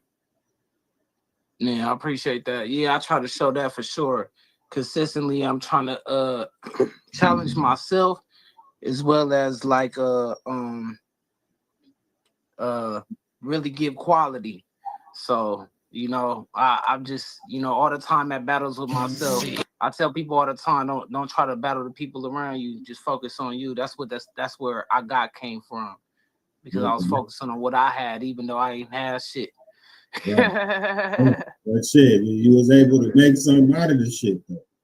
I appreciate you. You know what I'm saying? Like that's the main thing is that, you know what I'm saying, even though like it might look like you ain't really had shit, it's like, hey man, you had enough to be able to do what you wanted to do. You know what I'm saying? Now it's just to the point to where getting it to where it's pushed out to where you can get that residual on the back end. You know what I'm saying? Yeah, real talk. I'm sure D-Class heard me say this before. People will have 90% of good things going on in their life, 10% bad, and they will focus so hard on that 10%, they'll turn it into 100. But at the end of the day, if you woke up this morning, that was one blessing. If you could walk, that's another one. If you could talk, that's another one. If you can hear, that's another one. If you didn't come out with any deformities and your hairline is good, you went in like a. See, people got to think of all the small things, because if you was missing an ear or a couple fingers, then you would feel different, right? Yeah. So we got to be more thankful. But it's good to be able to. Artists, I think we're more in our emotions than the average person, because we got to dig deep to come up with these songs and these concepts. But we're some of the most blessed people on earth, because the average person can't do what we can do. They're not creators. They can't just go into a studio and come up with something like Gotham and come with the superhero idea and do this and do that. They're not talented. You know what I'm saying? That's the Yeah. blessed one. Yeah, some people can't come up with nothing. It be like that sometimes, unfortunately. But I appreciate you because sometimes you come up with something and you like it, and it don't be received. It won't be receptive the same way. Like what you think is amazing might not be like. That's what, you know, beauty is in the eye of the beholder really means. Like, you know, you might not know how it's going to be taken. So I appreciate my shit for being taken as good. You know what I mean? Because it sounded good to me. I'm glad that it sounded good to y'all the same, because sometimes, you know, it happens like that. Something you might make might sound good to you, and then it don't sound like that to somebody else. They be like, man, I don't hear your vision, or I don't see it. Yeah, no, and two, like what it be though is like, I mean, just but from what I get from it, it just, I think people be digging too far into the shit. Like a person would take like the live track we just did.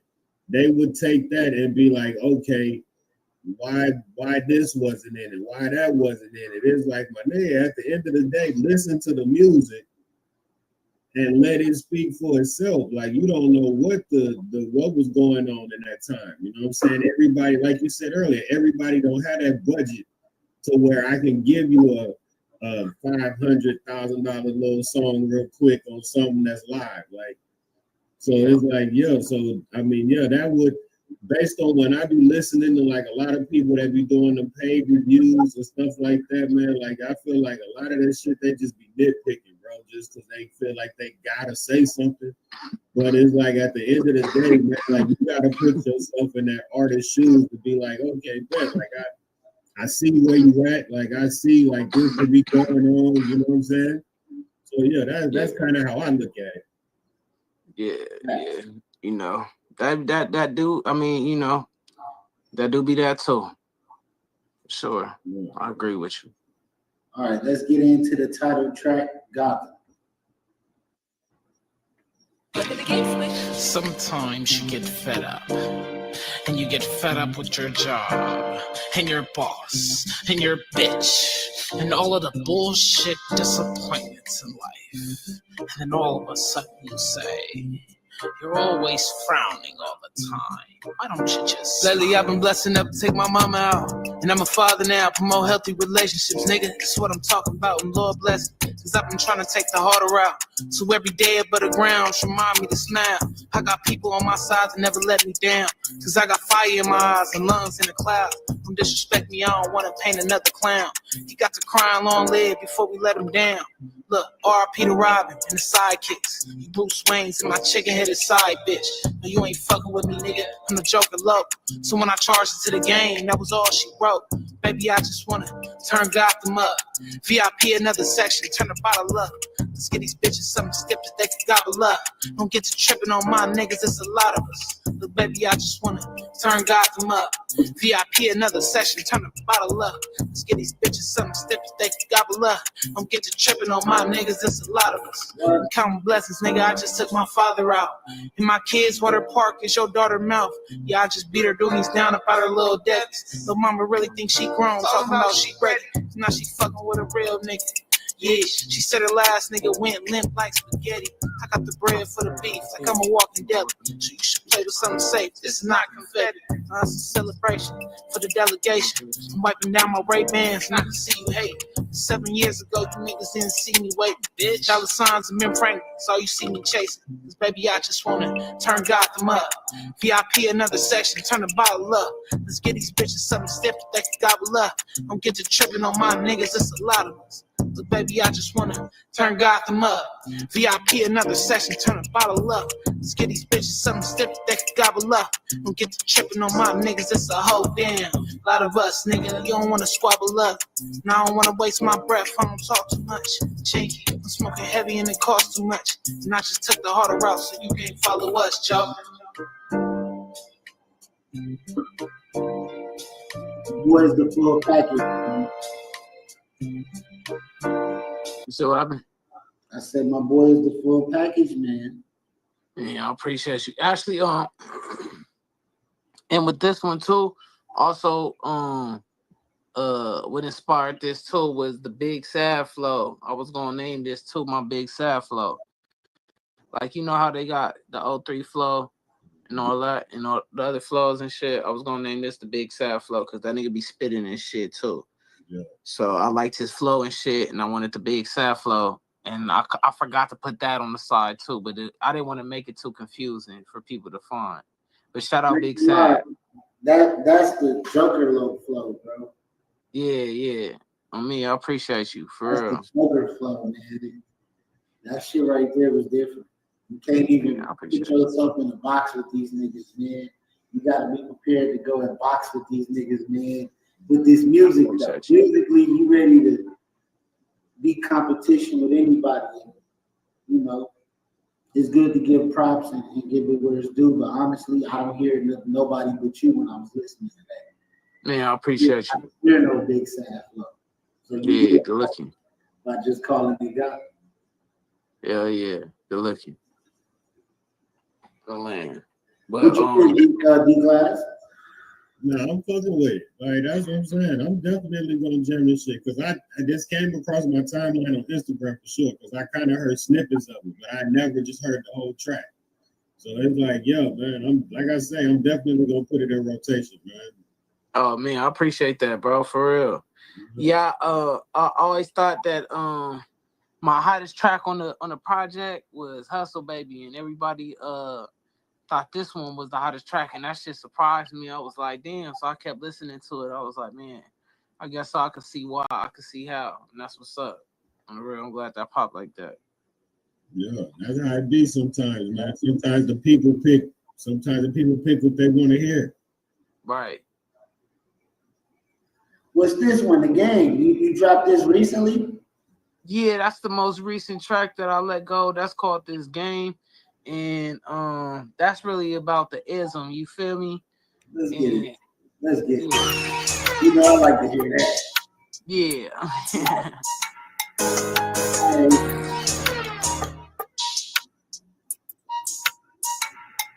I lost my life up in this game and I can't talk about it.